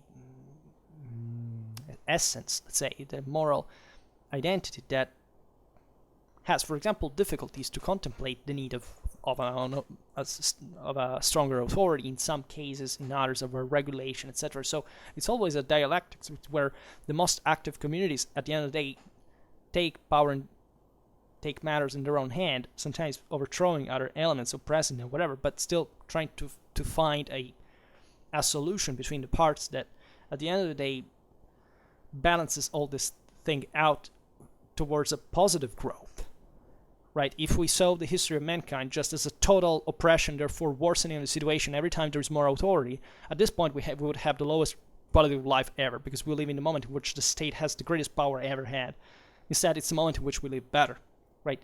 That's what I was saying at the beginning. You have to get acquainted to this counterintuitive idea because it's under everybody's eyes. And so... And also at the time, they didn't quite have much of an option. That is, these dynamics weren't dictated by an evil guy who had power, who could say, haha, now we will abuse of it. No, they were struggling for survival in a way or another as political communities, right? They needed to live on, and they had to make themselves felt. Therefore, European culture of 1,000 years results to be hinged on centers of propaganda, of course. Think about the imperial, royal chancelleries, etc. that are the ones that, in fact, we read and say, you see, this is what they believe. No, that's the royal imperial chancellery. They were trying to stress principles of order and authority because that's what their whole deal was about, right? And a spread also of identities that overlap in that sense with monasteries and urban episcopal schools, etc. And these centers are islands, right? They're separated, importantly, from local contexts, right? Even when they have very strong connections with them, they don't have even a great role in determining the distinct cultural areas, also because they are animated by intellectuals such as clerics and monks that actually traveled a lot, right? There was a great, very important Carolingian legacy in the ecclesiastical and monastic organization is that, education contemplated the idea that they sent each other people to learn, to study, to research, whatever. So there was a truly universalistic idea for which you all blend a bit in. Right? These people did travel a lot. The monk wasn't at all, in a sense, closed just in his cell or his life. It didn't work quite like that. And the same aristocratic families that were rather mobile already by themselves because of the military duties and for the search of new spaces of affirmation had broad horizons, right? Variegated ones in relation to the religious commitment as well. For example, the followers of Romuald of Ravenna that was sent to as a missionary to Poland in the 11th century were aristocrats. Right, they weren't clergy. And that is fascinating because it tells you how many opportunities also lay behind these things like evangelization. I mean, this is pretty obvious. That went in parallel with massive trade, expansion, etc. So it's that necessity we were talking about before. The same creation of monarchies in these countries there goes in parallel with Christianization. We've spoken about it a lot of time there is a territorialization in church administration. There is the need of the monarchy also to rely on urban centers, very often also calling other communities there to counterbalance the local elites. Think about, I don't know, the importance of Jews in Central or Eastern Europe at that point, especially after the collapse of the Khazar Empire. There is money. Money starts circulating, and that means you can centralize a big deal, because you don't need all this machinos system for which you give land to somebody that will never, respond afterwards. Just because, first of all, you can't control it yourself, and you can hope this guy, through your own royal legitimization, will respond at some point with some aid. No, you have money. You can hire mercenaries. You can knock at that guy's door and say, this land was mine once upon a time. And then, it's a great effort. And also the local powers do the same on a lesser scale. So in the Middle Ages, the local cultures entered continuously in a short circuit with high culture that tends to a good level of homogenization in the cultural elites, right? The Carolingian age had worked a lot, especially as a model. Everybody said, what was the greatest ruler ever in the Middle Ages? For a medieval person, Charlemagne, right? Constantine, but Charlemagne was kind of felt more close, right? And he had set the trend of court intellectuals, for example. The Ottonians were much more advanced under that point of view, but Charlemagne was Charlemagne ideologically, and still the strength of this memory consisted in the necessity of a unitary memory from one side, but also, paradoxically, in the absence of a true unique vital center of culture. Because this unity of cultural aims is not imposed by a European capital. There's no thing like that. Not even kingdoms have a capital in these centuries. That's sometimes even up to the modern age that they won't have one as such. Of course, centers were important, but there wasn't really a prevalent one. Course moved across. It also was a way to impose their own authority on a local level. So this situation was interpreted and felt exactly as as a need to spread new centers of culture, right? This went in parallel also with many other religious views, such as, for example, that every monastery, had to be a heavenly Jerusalem on earth, right? And that there was that it's from the within that this intent starts from. It's not a territorial thing. It's your relation with God that dictates this, that brings you essentially to be a more responsible person, independent from where you live, where you come from. This is a truly universal value, and this is something that was already understood at the time, still share in a sense, because everybody could do it, because the Gospels are for all mankind, right? So as we were saying before, there's always a possibility of being integrated in this system if you make it, right? The revival of Roman law stresses this too. Civically, you can be part of a group if you work hard for it, and you can acquire rights accordingly. So these two elements merge this time, and we still live in their wake. And it's something beautiful if you think about that. Thus, and this is the paradox and the greatness, I would say, of medieval Europe, is that at the maximum of the political fractioning, that is something around the first centuries of the year 1000, corresponds the continuously shaken terrain of, for example, human settlements, of ethnical prevalences, of different cultures that are not that are different, yes, but they're not fragmented, that is separated, because each one is connected to a unitary past that continues to be legitimizing power for the powers, let's say better, and nobilitating for the centers of culture. Right? Universities are rising now, and they're a big deal. They're very prestigious. Lawyers in these societies are knighted, just like knights. They're perceived as being so important. That's how much medieval civilization tributed to education through social political regulation. Right? Remember that there is no other moment in history in which mankind was so thirsty of knowledge like in the European Middle Ages, because the Enlightenment is mostly concerned about categorizing, like finding the criteria in which to fill, in which to fill with eventual information. They're more concerned about that, right? It's about knowledge, but also the way of delivering it. In the Middle Ages, they're free. They don't have that pre-orderly mindset. They feel the need to find a solution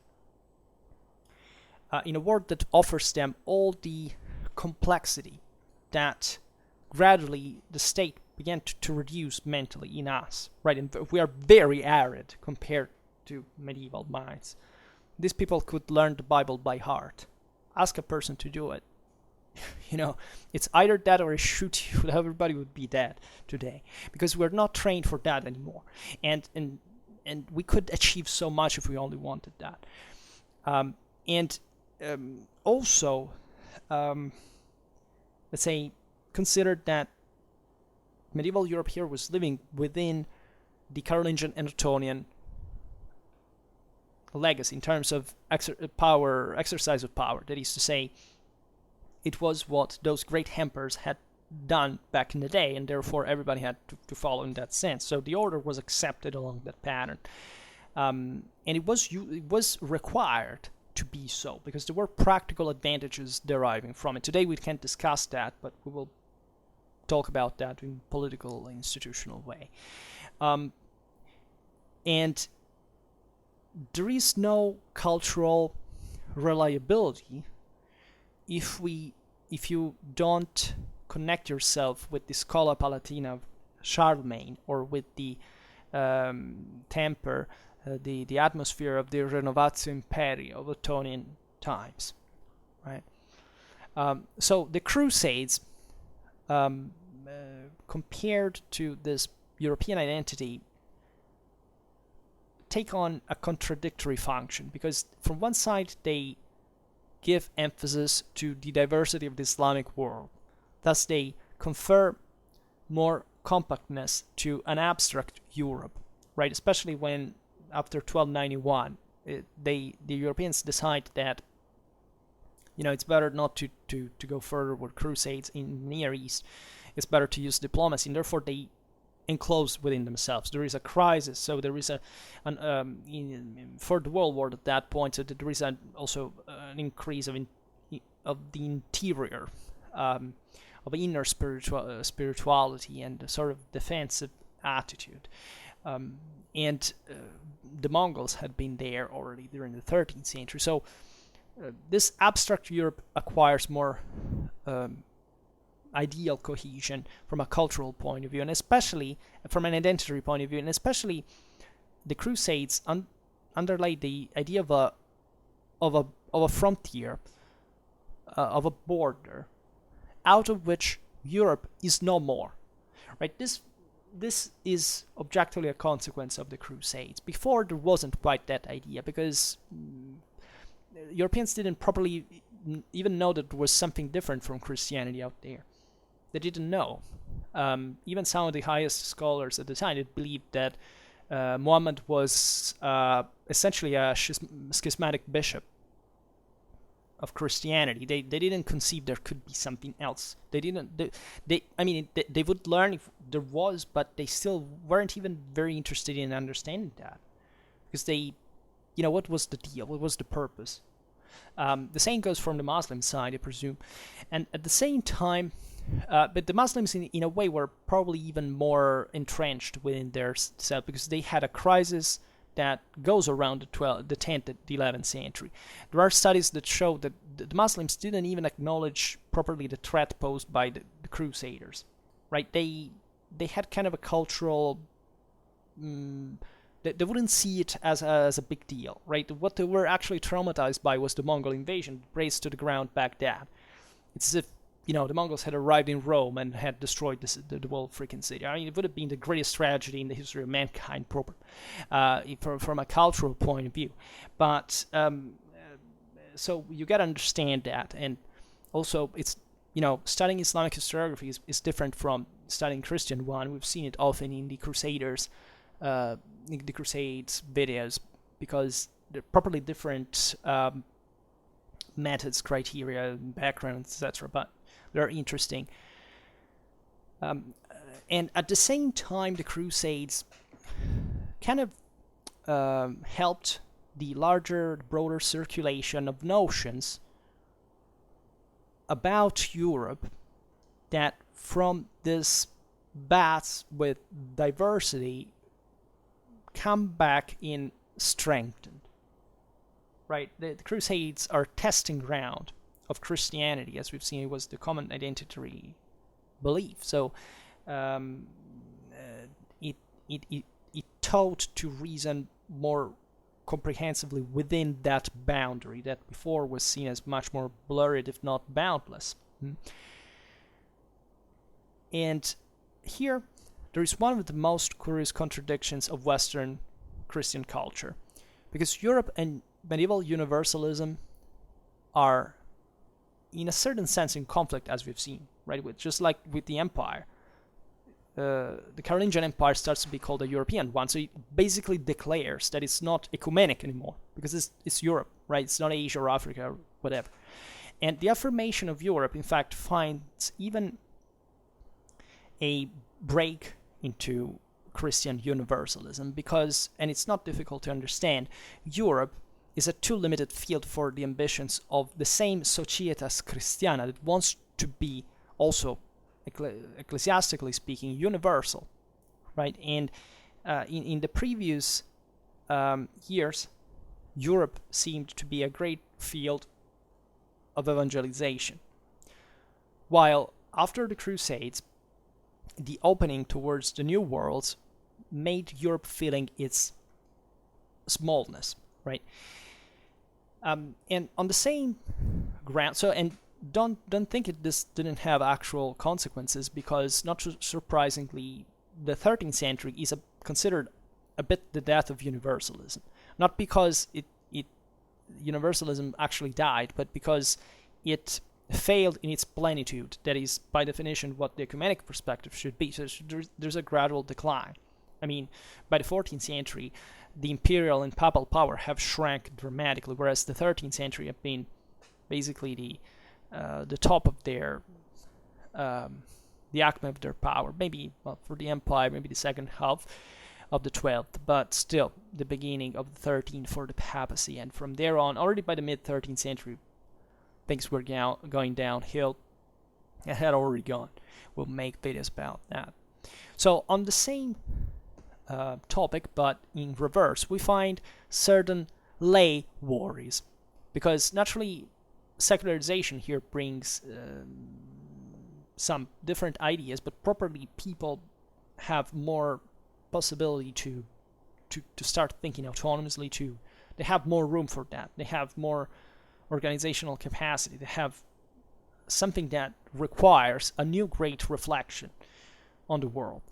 Think about Dante Alighieri, for example. So Dante uses like 12 times the concept of Europe, but since he believed that it was his duty to go against theocracy because he believed that Europe was too papal, Dante was not a Guelph, he was properly a Ghibelline, he was a pro-imperial.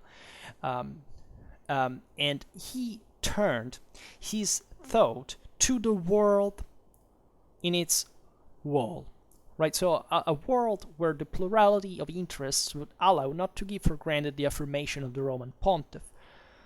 By the 14th century, this will take on radical consequences, like think at Marsilio from Padua and Ludwig the Bavarian, that arrived to state that basically the popes are basically just usurpers of imperial power to court, and that they should just be spiritual power, and everything should be taken over by the empire. So literally hundreds of clashes between for the ambassadors for nothing, or better, also for arriving to this level of unprejudiced political theorization. At that time was achieving massive results from an institutional juridical point of view, and exactly in those contexts of intellectual development. So we see in the slightly previous centuries some accelerations, setbacks, and with all the contradictions that we have up to now expressed, we can say that globally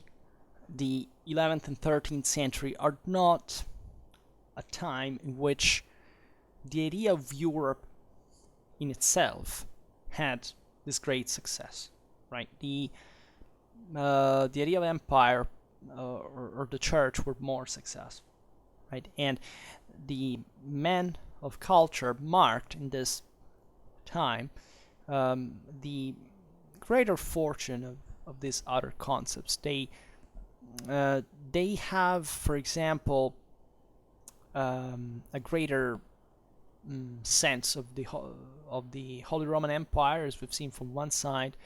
Also, however, the first manifestations of, let's say, national, in the Latin sense of the word, ideas from the other.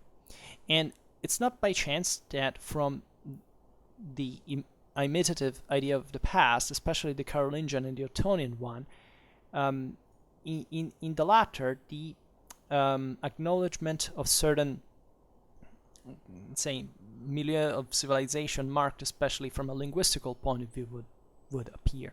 The idea, this is to be found even in universities, when there were the universities of those, the various nations that arrived there, because simply they spoke differently. So, as we've seen, this was a great problem organizationally speaking, even for the church, for the mendicant orders, from this idea that we have seen of people who had to speak they had to understand each other in cultural environments coming from all of Europe, right? And it's actually a myth that people spoke Latin at the time. Don't think that the clergy actually spoke Latin. Just some of them would be able to speak Latin, the most educated of the clergy, but most of them wouldn't quite understand each other, would even speak different Latins, right? There were different levels of education in different countries, different areas, so this all contributed to the diversification. And the same, local customs and traditions, even in ecclesiastical administration, all this stuff. So the idea of Europe has instead a revival in the course of the 13th century, as we have seen, with the contraction, with the beginning of the crisis, like the germs of the crisis that started, as we were hinting at before, from the aggregational defensivism caused by the timor Tartarorum, so the fear of the Mongols that basically arrived at the gates of Germany and even crossed the Alps in Italy, and the fear of the Mongols that would have had a short effect altogether if they hadn't been revisited later on after the affirmation of the Turkish power, let's say there was this sense of, yes, all these peoples that came from the east. Think about the Seljuks that back in the day had, extended their expansionist attitudes on the Islamic world, created that dominion. But let's say even the Mongols had disconcerted Europeans, but at the end of the day, they, as soon as they arrived, they went back. So it wasn't a big deal, right? Other countries in Eastern Europe had it more serious. Russia was razed to the ground. Even, a country like Poland was invaded thrice by the Mongols, right? But in that sense, we, in Western Europe proper, the perception was loose, like what the French or the English or the Spanish care so much about the Mongols at the end of the day. And surely they found it fascinating, terrible, and they surely were impressed. But still, in more practical political terms, like in a way, not even Frederick II at the time could do more than much, but because he cared more about his Sicily than Germany, or at least his plans were directed to, more, say, private interest at some point of creation of a personal dynasty than, already giving up imperial rights in the same Germany at some level. I'm simplifying, but concretely that was happening already. So you see there that the lack of a true center, at least an authority was perceived ideally as stronger. Like the emperors at this time were stronger than, I don't know, the time of the Ottonians. Factually, concretely, forcibly, but they were still acting within lots of other forces that at that point were complicating the thing and saying, okay, but what is the new order we have to stress? So Europe gained steam as an idea at that point. The 13th century is also the golden age of cartography, of geographical science, and there is the distinction of the continents. There is the affirmation of a new notion that is very geographical within itself, that is less loaded of other meanings and therefore more expandable of Europe proper. So in this field of studies, the reflection will determine certain accelerations. For example, in the 13th century, Bartholomew the Englishman presented Europe as a unity of minds. This is very beautiful if you think about that. And for the first time, it attributed to Europe a sort of cultural capital that he identified with Paris. Because of chiefly of the University of Theological and Philosophical Studies, but not only, evidently at that point. In the 14th century, Jourdan de Séverac formulated the foreseeing of a future complete conquest of the world from the side of the Europeans. 14th century. That will happen in the 19th century. Think about that. Half of a millennium before, it was already believed. And remember those moral forces were saying before. So lots of things eventually will change in a kind of a dramatic way also over time that will contribute also to break a little bit that unity of Europe broadly meant. That might have not actually even been fully acknowledged as such, because it was still mostly, as we've seen, already a kind of Western thing.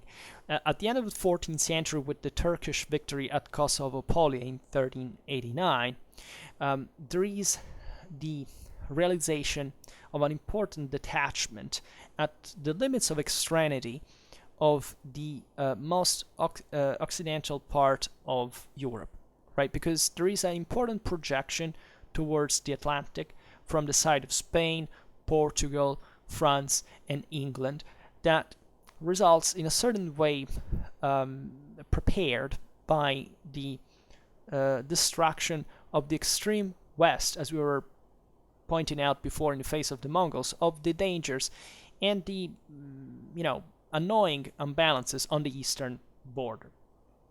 This is a distraction, a gradual lack of interest that will contribute to explain the new Atlantic projection, on which probably we've not insisted more than much. Interestingly enough, that we talk a lot about the Turkish Wars. Those who were most interested about this were the Germans and the Italians. The Western monarchies were relatively interested in this. I mean, of course, there was a broader, the Spanish were interested in the Mediterranean, of course, because they were involved in Italy at that point. Also, there was a more broader global problem because, I don't know, the Portuguese would fight in the Indian Ocean against the Ottomans because for reaching the Indies and things like those. But objectively, these countries that we just listed, Spain, Portugal, France, and England, are the ones that create create colonial empires that become kind of the stronger monarchies, at least, Portugal kind of declines relatively fast, but the other three are big gamers there. And whereas it's as if in the modern age it was a more medieval world, in the form of, as we've seen, Germany, Italy, also other parts of Central Europe, that have to cope with the Turkish problem and remain, if you want, more traditional, if anything, because they were the Holy Roman Empire themselves still. And this is also kind of romantic from one side, and don't think that it was devoid of actual accomplishments, because the Western countries might have been also kind of more effective as monarchies and as greater powers that kind of take over. But if you look at in the early 16th century, the most technologically advanced countries in Europe are exactly Germany and Italy, the most fragmented, right? The weaker, if you want, that would remain for basically most of the modern age. Those were, if you look latitudinally, this central axis from Germany and Italy was considered the weak areas of Europe, where other countries would fight their own wars, and where there was a great permeability. Think about the 30 Years' War. Think about the Italian wars and so on. Okay, we could digress, but we won't. So on the other hand, even in this strong political and cultural bipartition that we start seeing between Western Europeans and Central Europeans, that will be, in fact, even today, kind of distinguished. Right? There are important differences. I believe Central European culture altogether is very overlooked in our present time. We tend to stress North and South as a boundary, but there is probably a Western, Central, and Eastern dimension that is still, by far, in my opinion, the most important, that is denied, even and therefore strongly political, very often ethno-nationalistic reasons that do not want to make people focus on the actual difference. I mean, the ones that really, from banally speak, the most important political and socio-economical data are macroscopically evident. Well, most people don't care. There are specific liberal and conservative interests for this kind of oblivion. But aside from that, there is, in the last centuries of the Middle Ages, basically the 14th and the 15th, a concept of Europe that is forged, that is similar to the modern one. That is to say, it's not just geographical or scholarly, but kind of a common one, let's say, that can be evoked without risks, because it expresses a sort of limited universalism that doesn't actually damage the single sovereignties, right? And it is from there on that Europe deserves the definition that has been provided by Christoph Pomian as a field of contrasting forces, right? And it's a very effective definition, because if you see there, Europeans basically kept fighting each other all the time, right? This is what I was saying about the aggressiveness before. We have been forged into that kind of constant conflict. That is what dramatically boosted our civilization. This is also what people do not want to talk about, because they attribute to war an intrinsic negative and properly essential character, right? It's not the problem of why people do things, but it's just because there is war that is bad and it's something you have to blame morally. It doesn't work like that, right? Some of the greatest achievements in human civilization have been brought on the fore, violently of course, but rapidly, by war, right? And that has not to be underestimated. There are many cases in which stagnation in that sense didn't quite help, right? There are so many things about the repartitions even of capitals within the same Europe, this capacity of essentially this of an entrepreneurial mindset based on dynamic investments that a universal empire would have probably curbed and also let's say wasted in important part, right? That's what happened to China, that at some point decides to shut transoceanic travel because of internal political reasons, right? Europeans could not be stopped like that. There was no authority, no central power could tell them, look, no, you can't do that. They would do it anyway, because they were all competing ferociously one against the other.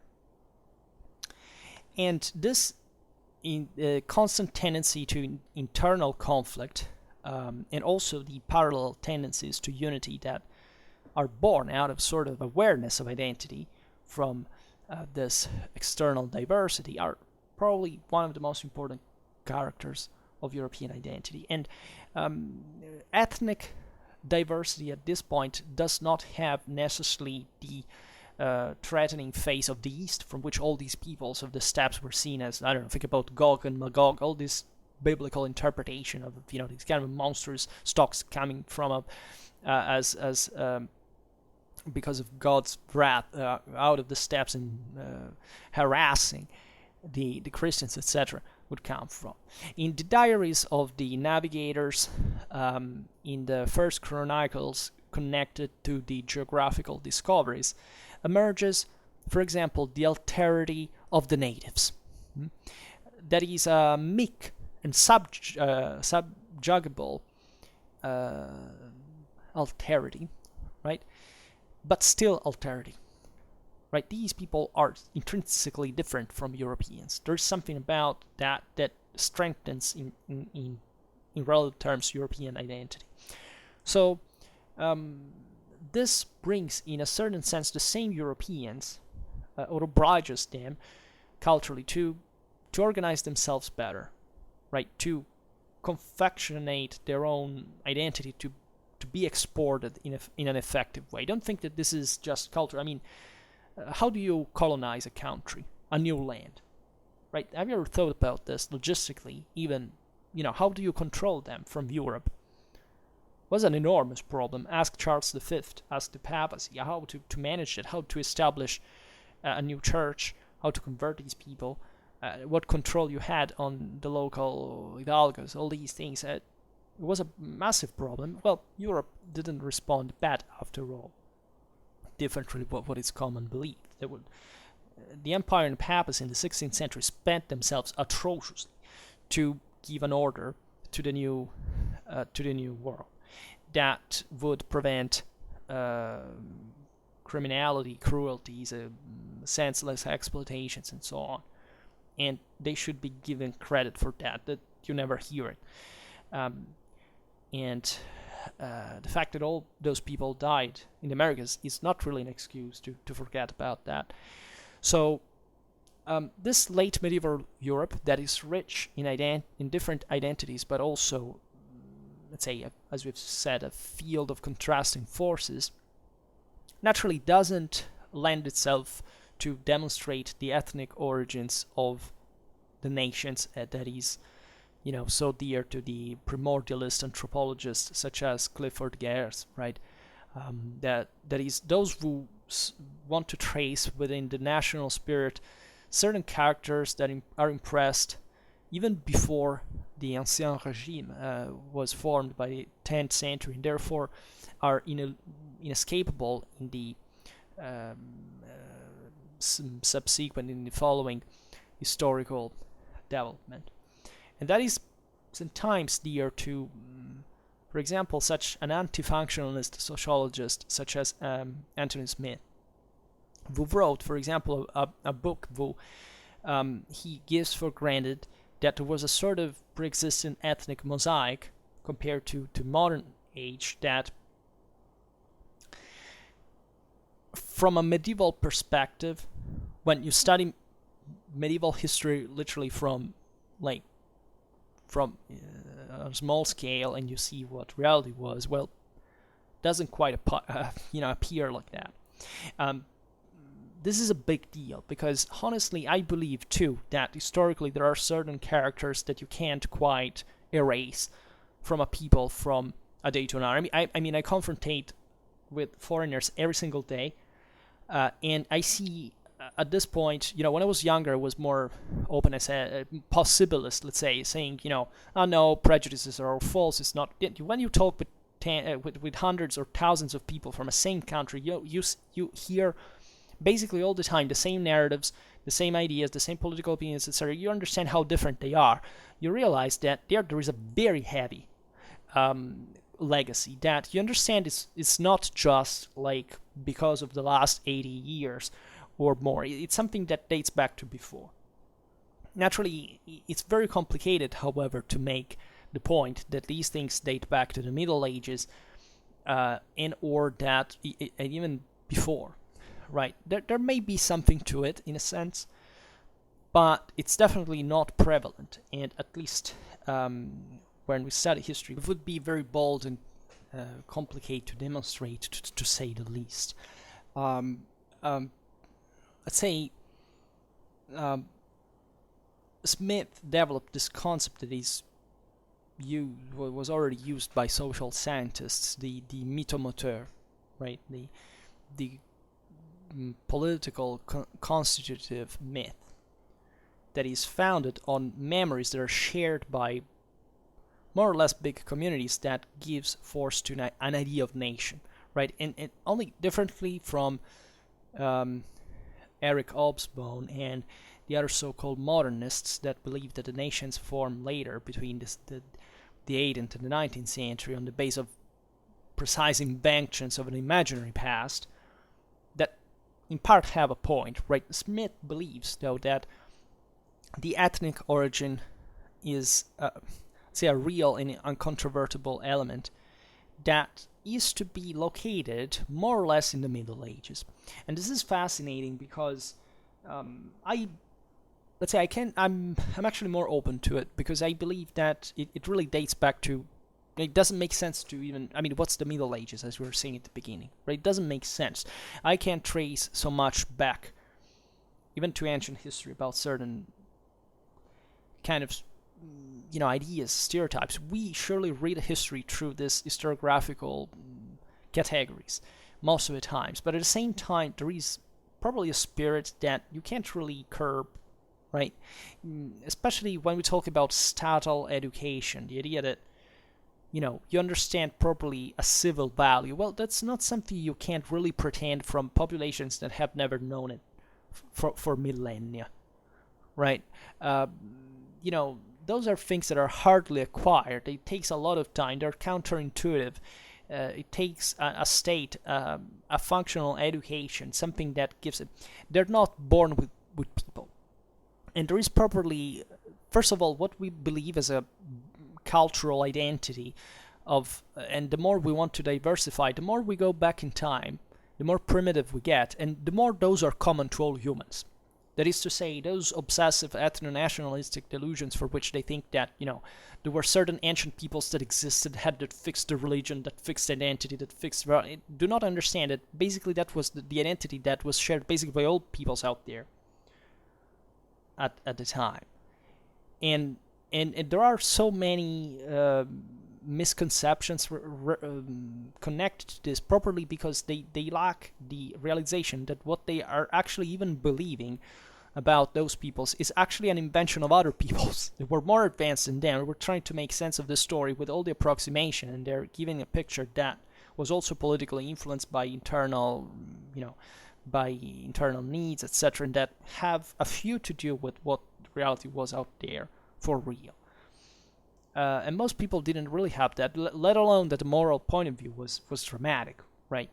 Tribal societies are basically mafia societies that are exclusively based on extermination, enslavement, slave trade of their own people, and rape, and all the kind of instability and, kind of, I don't know if you need the North sagas, it's all about rape, incest, fratricides, all these, that reflects pretty realistically and what we actually know sociologically, anthropologically about pre-industrial societies.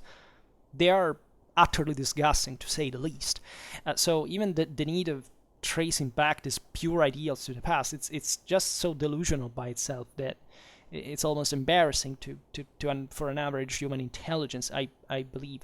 That tells you by how far we are failing in terms of schooling in the West, right? It's something utterly, not because we have ever been satisfactorily schooled, but given the complexity of the world, that compared just to, 80 years ago, well, our education is ridiculous, to say the least, right? It's not because you go to university you're actually an educated person.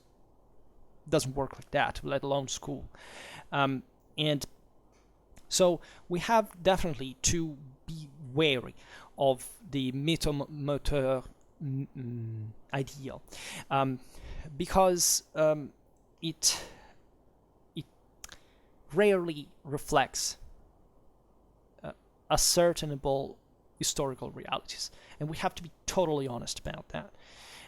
Especially if the sources do not quite talk about that, which doesn't mean that, of course, something wasn't there, but that something was often, if the source doesn't even address it, it's because properly they wouldn't even care that much. For example, the Capetian epopee studied by Le Marinier is a dynastic one, right? We often use it on Schwerpunkt as well.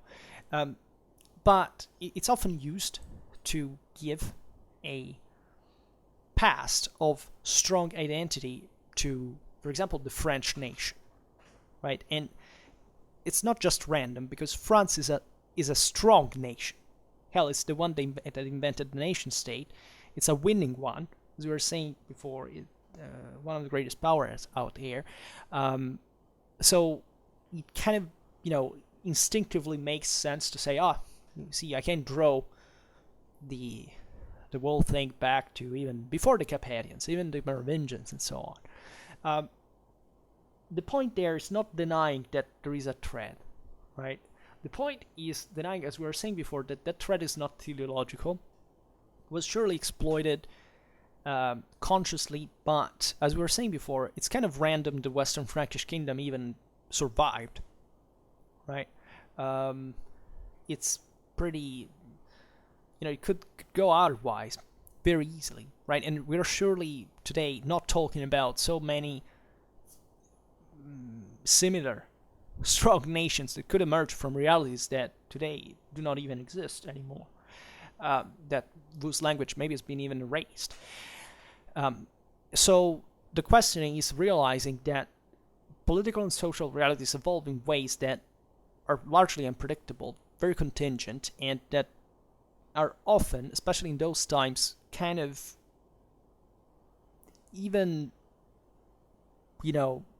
satisfactorily working if they manage to survive in the first place, not even if they try to strengthen themselves, which is, of course, what they are attempting to do, but still it's somewhat, difficult, especially with, look at the surplus. Medieval agriculture, crop rate, it's really initially a matter of survival, and that's how random sometimes an entity survived and another didn't.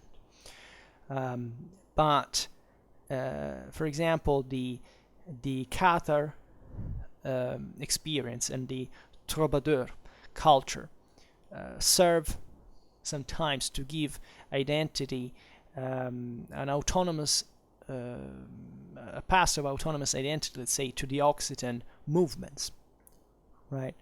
Alain Torrent studied them, and this was a losing nation that therefore now is read as it's often done. The winners sometimes are the evil guys, either they're glorified or demonized.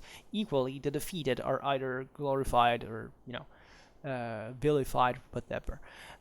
So this is also kind of doesn't make much sense either, right? For not talking about, especially, as you know, I talk from mostly a continental standpoint, but for example, Anglo-Saxon, the Anglosphere altogether is much more interested into confessional matters. That is to say, it's very easy to find like half of the Anglosphere, where you have, mostly the liberals there, the conservatives think otherwise, which, the crusade against the Cathars is like the greatest evil thing that ever happened in the history of mankind.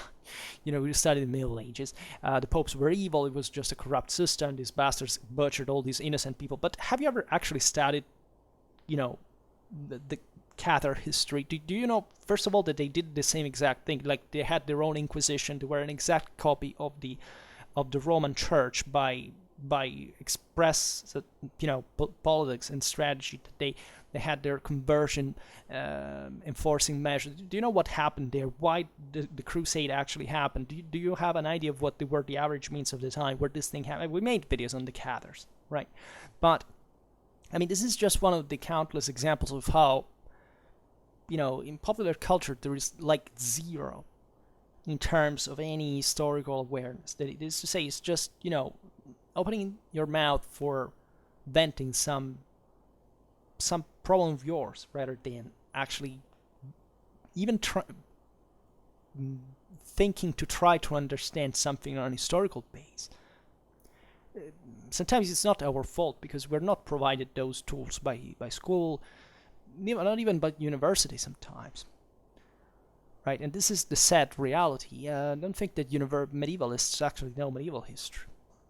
We arrived to this point, and we all have some flaws. So we all, I don't know how much I'm telling you that doesn't quite work, but I always try to make a point that goes away from commonplaces, because I really can't stand commonplaces, and I really want. It's not a matter of being contrarian. It's just,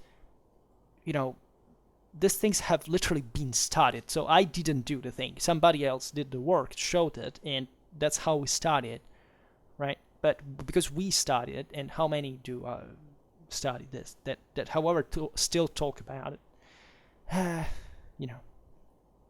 So it's not acceptable, especially that the European Middle Ages is treated like a bank from which to fish, especially with quite hypocritical or comfortable narratives from a disinformed background. For example, the legitimate origins of the great national formations of the 19th century, or the disowned roots of local kind of independentistic, regionalistic instances of neo-nationalistic vocation. There was a time in which I was very close to federalism. Then I realized it was probably one of the grossest political and strategical mistakes you can ever achieve. Right? There is no advantage from that. Even when you actually look at histories of oppression, of injustice, etc., the objective is not cutting up all states into smaller things. That's ridiculous. That's anti-civilization. It doesn't bring to anything. It just brings to further weakness, instability, poverty, misery, conflict. It can't work like that. There is a balance, right? There is a reason why in 2021, I don't know, the political map of Europe is the one it is, and in the 12th century was all puzzled, right?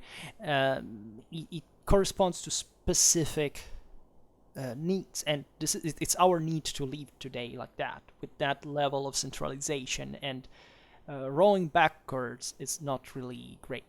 But it's also complicated by what kind of institutional juridical system you have going on in your country, governmentally speaking, how you balance certain tendencies out. Because I mean, even like every country in Europe basically has some independentistic issues, right? There is no such thing like a true nation on that regard. Yes, but it doesn't mean that still that it's it's good to split the state at that point.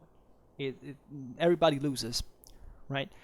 But let's say these are it's very easy to instrumentalize history in that sense. It's extremely easy to make propaganda, right? Given the level of historical education, of average historical education today, it's very easy to gain consensus with certain ideas. The Middle Ages saw the development. This is sure of an idea of Europe. There is no doubt. Today we have showed it, but we also showed with how much fatigue, difficulty, and with how many contradictions, and therefore we can't even talk about properly a European Middle Ages, right, as a ratification to following repartitions. Let's say the Middle Ages, so there were certain areas that at the time would be included in Europe that today we don't, right? Ideally, or at least we try to do, but it's kind of borderline, and it's kind of difficult to even set the boundaries of, even today, in a sense. And the Middle Ages sees the enucleation of certain linguistical, cultural areas, certain political formations that overlap more or less with those of dynastic base that would embryonally become those sovereign states that rightfully Mark Bloch defined as deeply, let's say, contrary institutions to the spirit of lineage, right, of lineage, because since they were territorial and socially wide, they cannot be the projection of the field of affirmation of mere dynasties, right? That's what also modern state is the one that arrives earlier to the nation state, right? And whereas, a more universalistic idea was, I don't know, in Tsarist Russia, and up to the beginning of the 20th century. Because even in there was probably the lack of an identity, if you want. And that identity was held basically on a dynastic principle. Whereas, I don't know, you pick France or Britain or whatever, you aside from there, you had actual revolutions there, right? The people changed the thing. So there is a strong contrast. Like if you think that you by living in one of these European realities would be considered positively from a national standpoint from a medieval knight of the same country you live in, but just know that country would have spit in your face because you're just scum for that person, and he doesn't give a shit that the fact that you were born on the same land that where he was born back at the time, because you don't share even a minimal part of the mindset and the moral forces that those people embodied, right? So it's utterly disgusting. The nation state is the complete denial of the ancien regime by which those people lived, but properly even the common people, because a commoner was thinking that he had some natural rights that were specific in his own case, because they had either fought for it and that there had to be a king just to protect them for themselves. Today you have a state that enforces,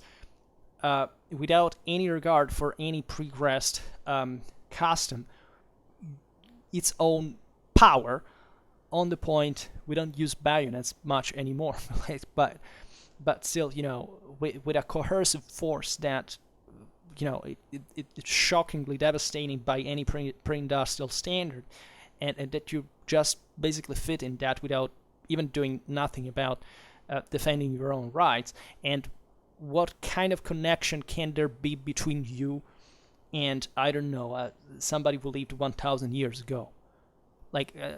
It's weird when I get these kids in the comments who say, how cool the Varangians were the defenders of Europe, they were mercenaries. My ancestors were Varangians. Who the fuck cares who your ancestors were? And just know that your ancestors would have spit in your face, writing bullshit on the internet while they were going chopping around people for money. So wake the hell up. Secondly, the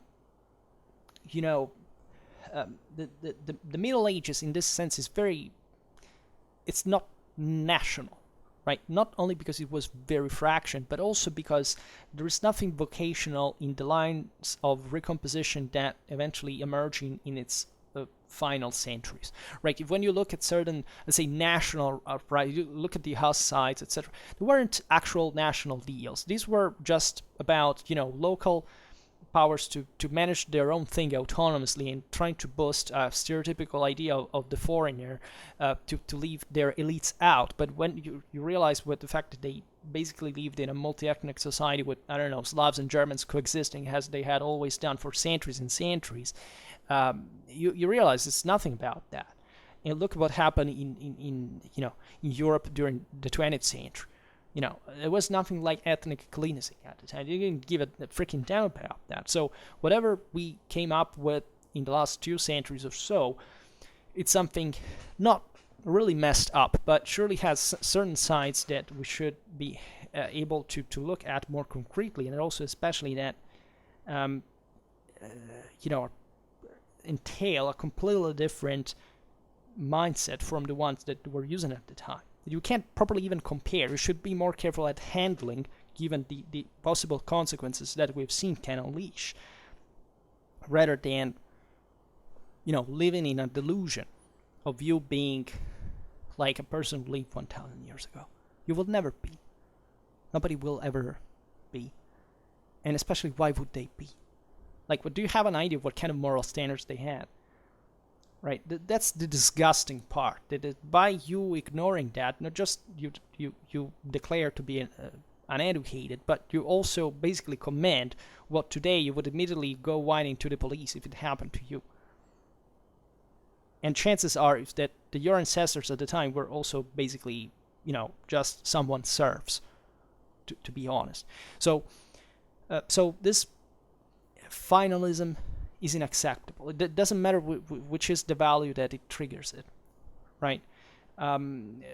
We at the time we wish for a united Europe, right? We can hope for a further national consolidation in certain areas that are unstable.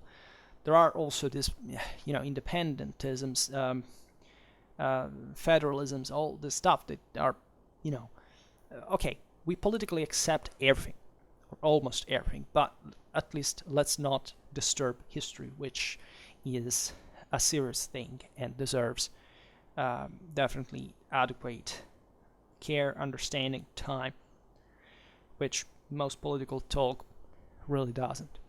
So the Middle Ages can be evaluated for what mostly has to signal it for the attention to the historians, of the teachers, and not to the political instrumentalization.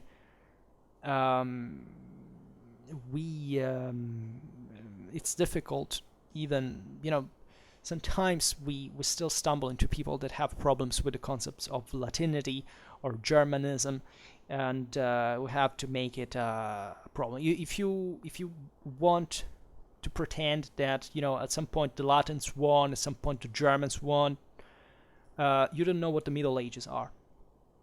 Because this Western Europe was a Latin-Germanic synthesis, by definition. Right? And there is no way around that. So if you can't accept that, because you're a racist or whatever, just know that it's not surprised that you don't know much of history at that point. And racism can really be healed by historical awareness. I mean, I think it's possibly one of the most powerful medicines. Right? It's useless to tell a person, don't do this, if you don't explain them why that's wrong. Right? And that means to actually even surrender to the idea that you can't help your next. You can't make. Sometimes you have to use harsh means, but you have to spot the Schwerpunkt there. The Schwerpunkt there is that person's ignorance. So if you educate the person, right, you don't have to convince the person. You just we have, as humans, we are provided with logic and reason. So the more you know, and the more the person understands. If that person knows nothing, it will always be a problem. It will always be useless. It will always be a parasitic element of society, and you can't do anything about that. But unfortunately, educators are also very ignorant themselves, and sometimes they're even very racist themselves. So what do we pretend at the end of the day? So we can, there are individual examples, such as the differences in conversion between, different Germanic groups. I mean, the Goths had an important difference in the process from the Franks, etc.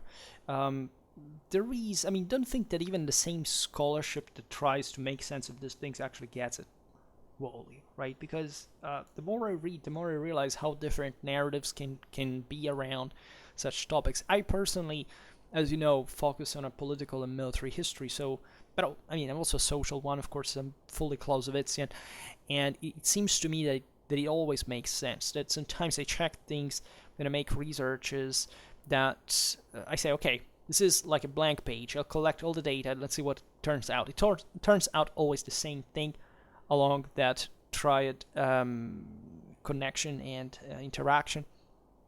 It's almost embarrassing. At some point I will tell you I'm working on an article now that's pretty instructive about, whatever. We'll talk about that. But there is some surely we shouldn't forgotten even this substratum. Like if you when we think, for example, about the Franks, we say Gallo-Roman, but we often forget that this, for example, was a Celtic land. Right now, you see, an internationalist would always go for the same bullshit. The terrible Romans arrived, they polluted the thing, they were evil, and said, no. You look at Gaul, that also made the Frankish fortune there, was the most successful, probably the most successful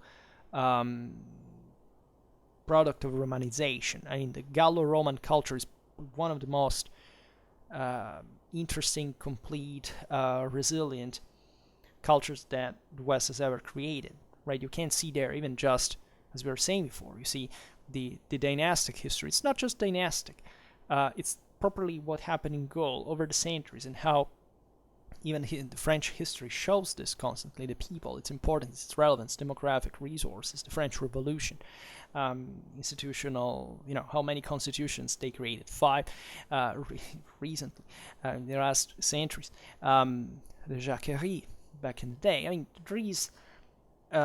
there is a popular component that the sources often do not talk about, but that surely is the bulk of people that didn't, also telling you the truth, in European history didn't quite change much from ancient times, right? We often see the need to stress that, I don't know, during the Middle Ages, all demographic factors were overthrown. Well, actually not, especially in Western Europe. Basically nothing changed in terms of the major ethnic components. We're basically the same. There are some minor provincial scale changes, but fundamentally we're talking about what was like in the ancient world was like eventually after. Of course, there were important changes, especially in Eastern Europe, in areas that were also especially less populated. But, for example, Western Europe was a huge silhouette of millions and millions, right? And that is something that surrounding areas like North Africa or the Near East really could never have even the possibility of altering. Leaving aside that it properly never kind of had a demographic colonization of Europe, differently from the Europeans that actually influenced much more these areas than the other way around. But it's part of that sense of entrenched, besieged feeling of stemming from the 10th century, the terrible invaders that actually, as we've seen, boosted dramatically not much a response, but properly the internal development of Europe, that even if we already had something to rely on by itself, because you don't have a civilization from a day to another from a bunch of primitives, just for saying, and this is valid for all history, right? And we often underestimate not just human intelligence per se, of course, can amaze us in so many contexts, but properly the fact that, let's say, it's easier to read what a proper capacity of a country is sometimes by judging from the results. And this is a finesse that you acquire over the years. It's not easy to explain, but I don't know where. Speaking also, I would like to conclude with this provocation. Like, what do you think were more resilient, historically speaking, in terms, I mean, between mono-ethnic realities and kind of multi-ethnic realities? And I'm not making a quest for multiculturalism. I don't like anything that ends in ism. I dislike multiculturalism as I dislike communitarism. The point is more subtle, because this has nothing to do properly with the ethnic background per se, but with the capacity of integrating different elements into more complex systems that can have a higher level of development. This is the whole deal, right? What in this sense an ethno-nationalist will never accept, that the greatest instances of ethno-nationalisms are by trying to revival certain populations that were fundamentally backwards, some of the most backwards of the time, and were actually civilized by others, and they cannot accept that, right? And this happens for all peoples, but there is probably a moment in which you are less developed than others, and you have to expand. And even those who do first are basically, doing it with such a graduality that It's not because they invented something. The myth of cultural appropriation is disgusting because both liberals and conservatives abuse of it. There's no such thing like cultural appropriation. It's bullshit. There's just intelligence, and if you're able to copy something that works and even implement it, you're already advanced as much as that people, and you deserve to use that, and who the fuck cares about what they think?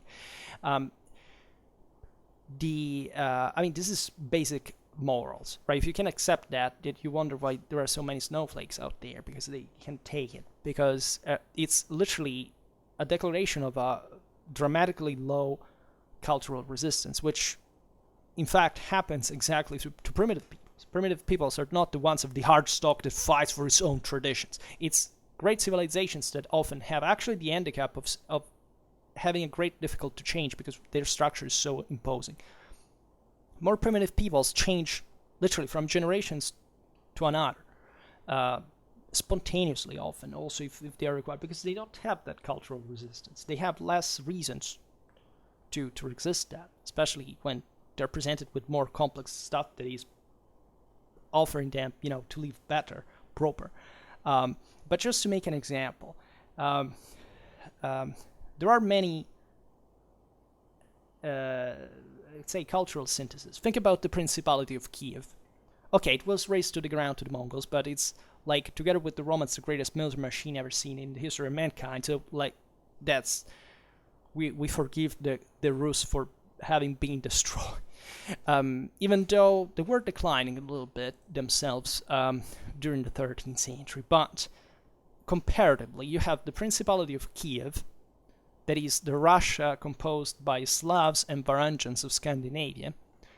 Well,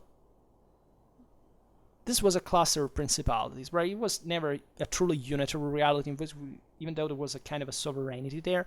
Well, it has a way less tormented and linear history than fully Slav Poland, right? Study Poland is smaller, it's more compact, it's more ethnically homogeneous, it's a fucking mess. The low Middle Ages. The Kievan Rus, considering the complexity of it, it did well. Do you have an idea why? Right? The idea is that I found is, in many realities we can list here, is that the more complex you are, and technically, the more pressured you are to find an effective solution. That is to say, the more civilized you become. Otherwise, you couldn't hold that together, right? Other example, I don't know, pick the Kingdom of Wessex. That is England, in which we find Anglo-Saxon, Danish, Norman blood, right? Well, this reality eventually will have a much greater fortune than neighboring areas such as Wales and Scotland that are essentially dominated by the Celtic element, right? Pick Norman England, the Anglo-Normans. Do you have to explain literally what's the comparison between that and the Celtic fringe? Or pick another example. Let's say the fortune of northern Italy, where already by the 10th century the Latins, the Longobards, and the dominating Frankish minority have come to an extremely advanced merger, right? Compared to southern Italy, where for centuries Longobards, Latins, Byzantines, Arabs, and Normans basically were in conflict with it, with each other, and they do converge at some point, but they always maintain their own strong identities, right? Guess who rocketed first, right? So you see, the process of integration of cultural synthesis of something that manages, it's not even here like a teleological thing. You can't say, okay, we have just to do it and not concentrating on how to do it. What matters here is that they achieved that they found the way to make it work, and finding the way to make it work makes you stronger, because you solve the problem and you have a know-how that others don't. It will remain fragmented, it will remain quarreling, it will remain divided, it won't achieve anything. There is something we can learn from political history, from military history, from social history, that those who are divided are done for. Right? Political cohesion in a world where technological differences are virtually insignificant, in which societies are basically all the same in terms of material, culture, etc., is what makes the thing. Right? And even in the later period, even in our own, what do you think? The world is made by technology, the world is made by political cohesion. If you agree, you're strong. If you disagree, you're weaker. And this is demonstrated all the time. What I was saying before about the article I was writing and other stuff I wrote is always the same old story. Those who are cohesive win. Like, most of the times, but it's not even to be calculated in the sense you simply see it. Wherever you have a stronger will, where people are all together in it, right? It will never be perfect, and that's where you can play, in fact, on. And you will never even be able to calculate it adequately on the base of the sources, but you can calculate it on the base of the outcome. And the outcome tells us that if you manage to find a cohesion, to negotiate, to find a solution, and to agree with that, and to make it a rule, and to pacify, and to make things work, you can achieve a big deal. And this is where, so the conflictuality with recomposition, this is probably the extra gear the Europeans had over other systems that didn't have much to integrate because they were very ethnically homogeneous, like in China, where it wasn't like that, for example, at the very beginning, but it came to be like that over time. But at the same time, you have a negotiation capacity. You have a political balance for which there are different people that say, I am different and I have my say into this thing, and let's sit at a table and solve the problem. Otherwise, we go to war, but then even at that point, you will have a recomposition, because we're talking about that in von Clausewitz, when he says that at the end of the day, there is always a balance that normally when you have multiple opponents will try to be solved, right? Nobody wants annihilation to happen, not even for themselves. This is just not even because, if it happens to somebody else, it can happen to them too. This is Hobbes, right? This is basic contractualism. Like, it's not that people associate because they want to save that other person's skin. They want to save that other person's skin, yes, but they want to do it because they fear that they could be that person at some point, and they want to have a political and social regulation that allows it. And this requires intelligence, which is what development and civilization is about. So that doesn't tell you how, together with civilization, also destructive capacities increase. Of course they have to, otherwise how can you maintain peace and balance and stability? You must have a deterrent mean.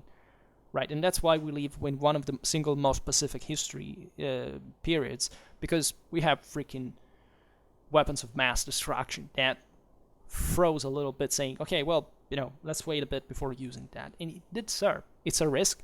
We don't know where this will lead to. Political and social realities are very unstable, so we don't have to be that happy or satisfied. We have to be very careful. But at the same time, we live as well as we've never done historically, and that is the proof that civilization does work, but also that it must be controlled, that it must have a somebody who knows how to make it work, rather. And you can't really have that if you don't acknowledge this properly, also from a historical point of view, right? You can't pretend that this happens without having an idea how these dynamics work, because the only way to understand how these dynamics works, at the end of the day, is studying history, right? There's no other way. You can't understand this properly just focusing on, how the world works in different branches separated from the others, right? If you study international studies, if you're at the end of the day, you study always history. Like, you can't check this unless you don't decide to blindly trust an ideologue that has to sell books and tells you things without having researched them, and pretending that just because he says something different, it's something new and good. It doesn't work like that. History is self-teaching, if you lend an ear, right? Okay, there would be too much to say here that is really impossible to expand on because really, but we will come back on these topics because they're excruciatingly important, and the more you spread these reflections, and the better it is, I presume, at so many levels. For now, we stop it here. I just hope that you enjoyed this video. If you did, please share it. Otherwise, leave a like or subscribe to my channel if you're interested in my upcoming content. And for now, I thank you heartily for listening to me. I wish you a nice time and see you next time. Bye.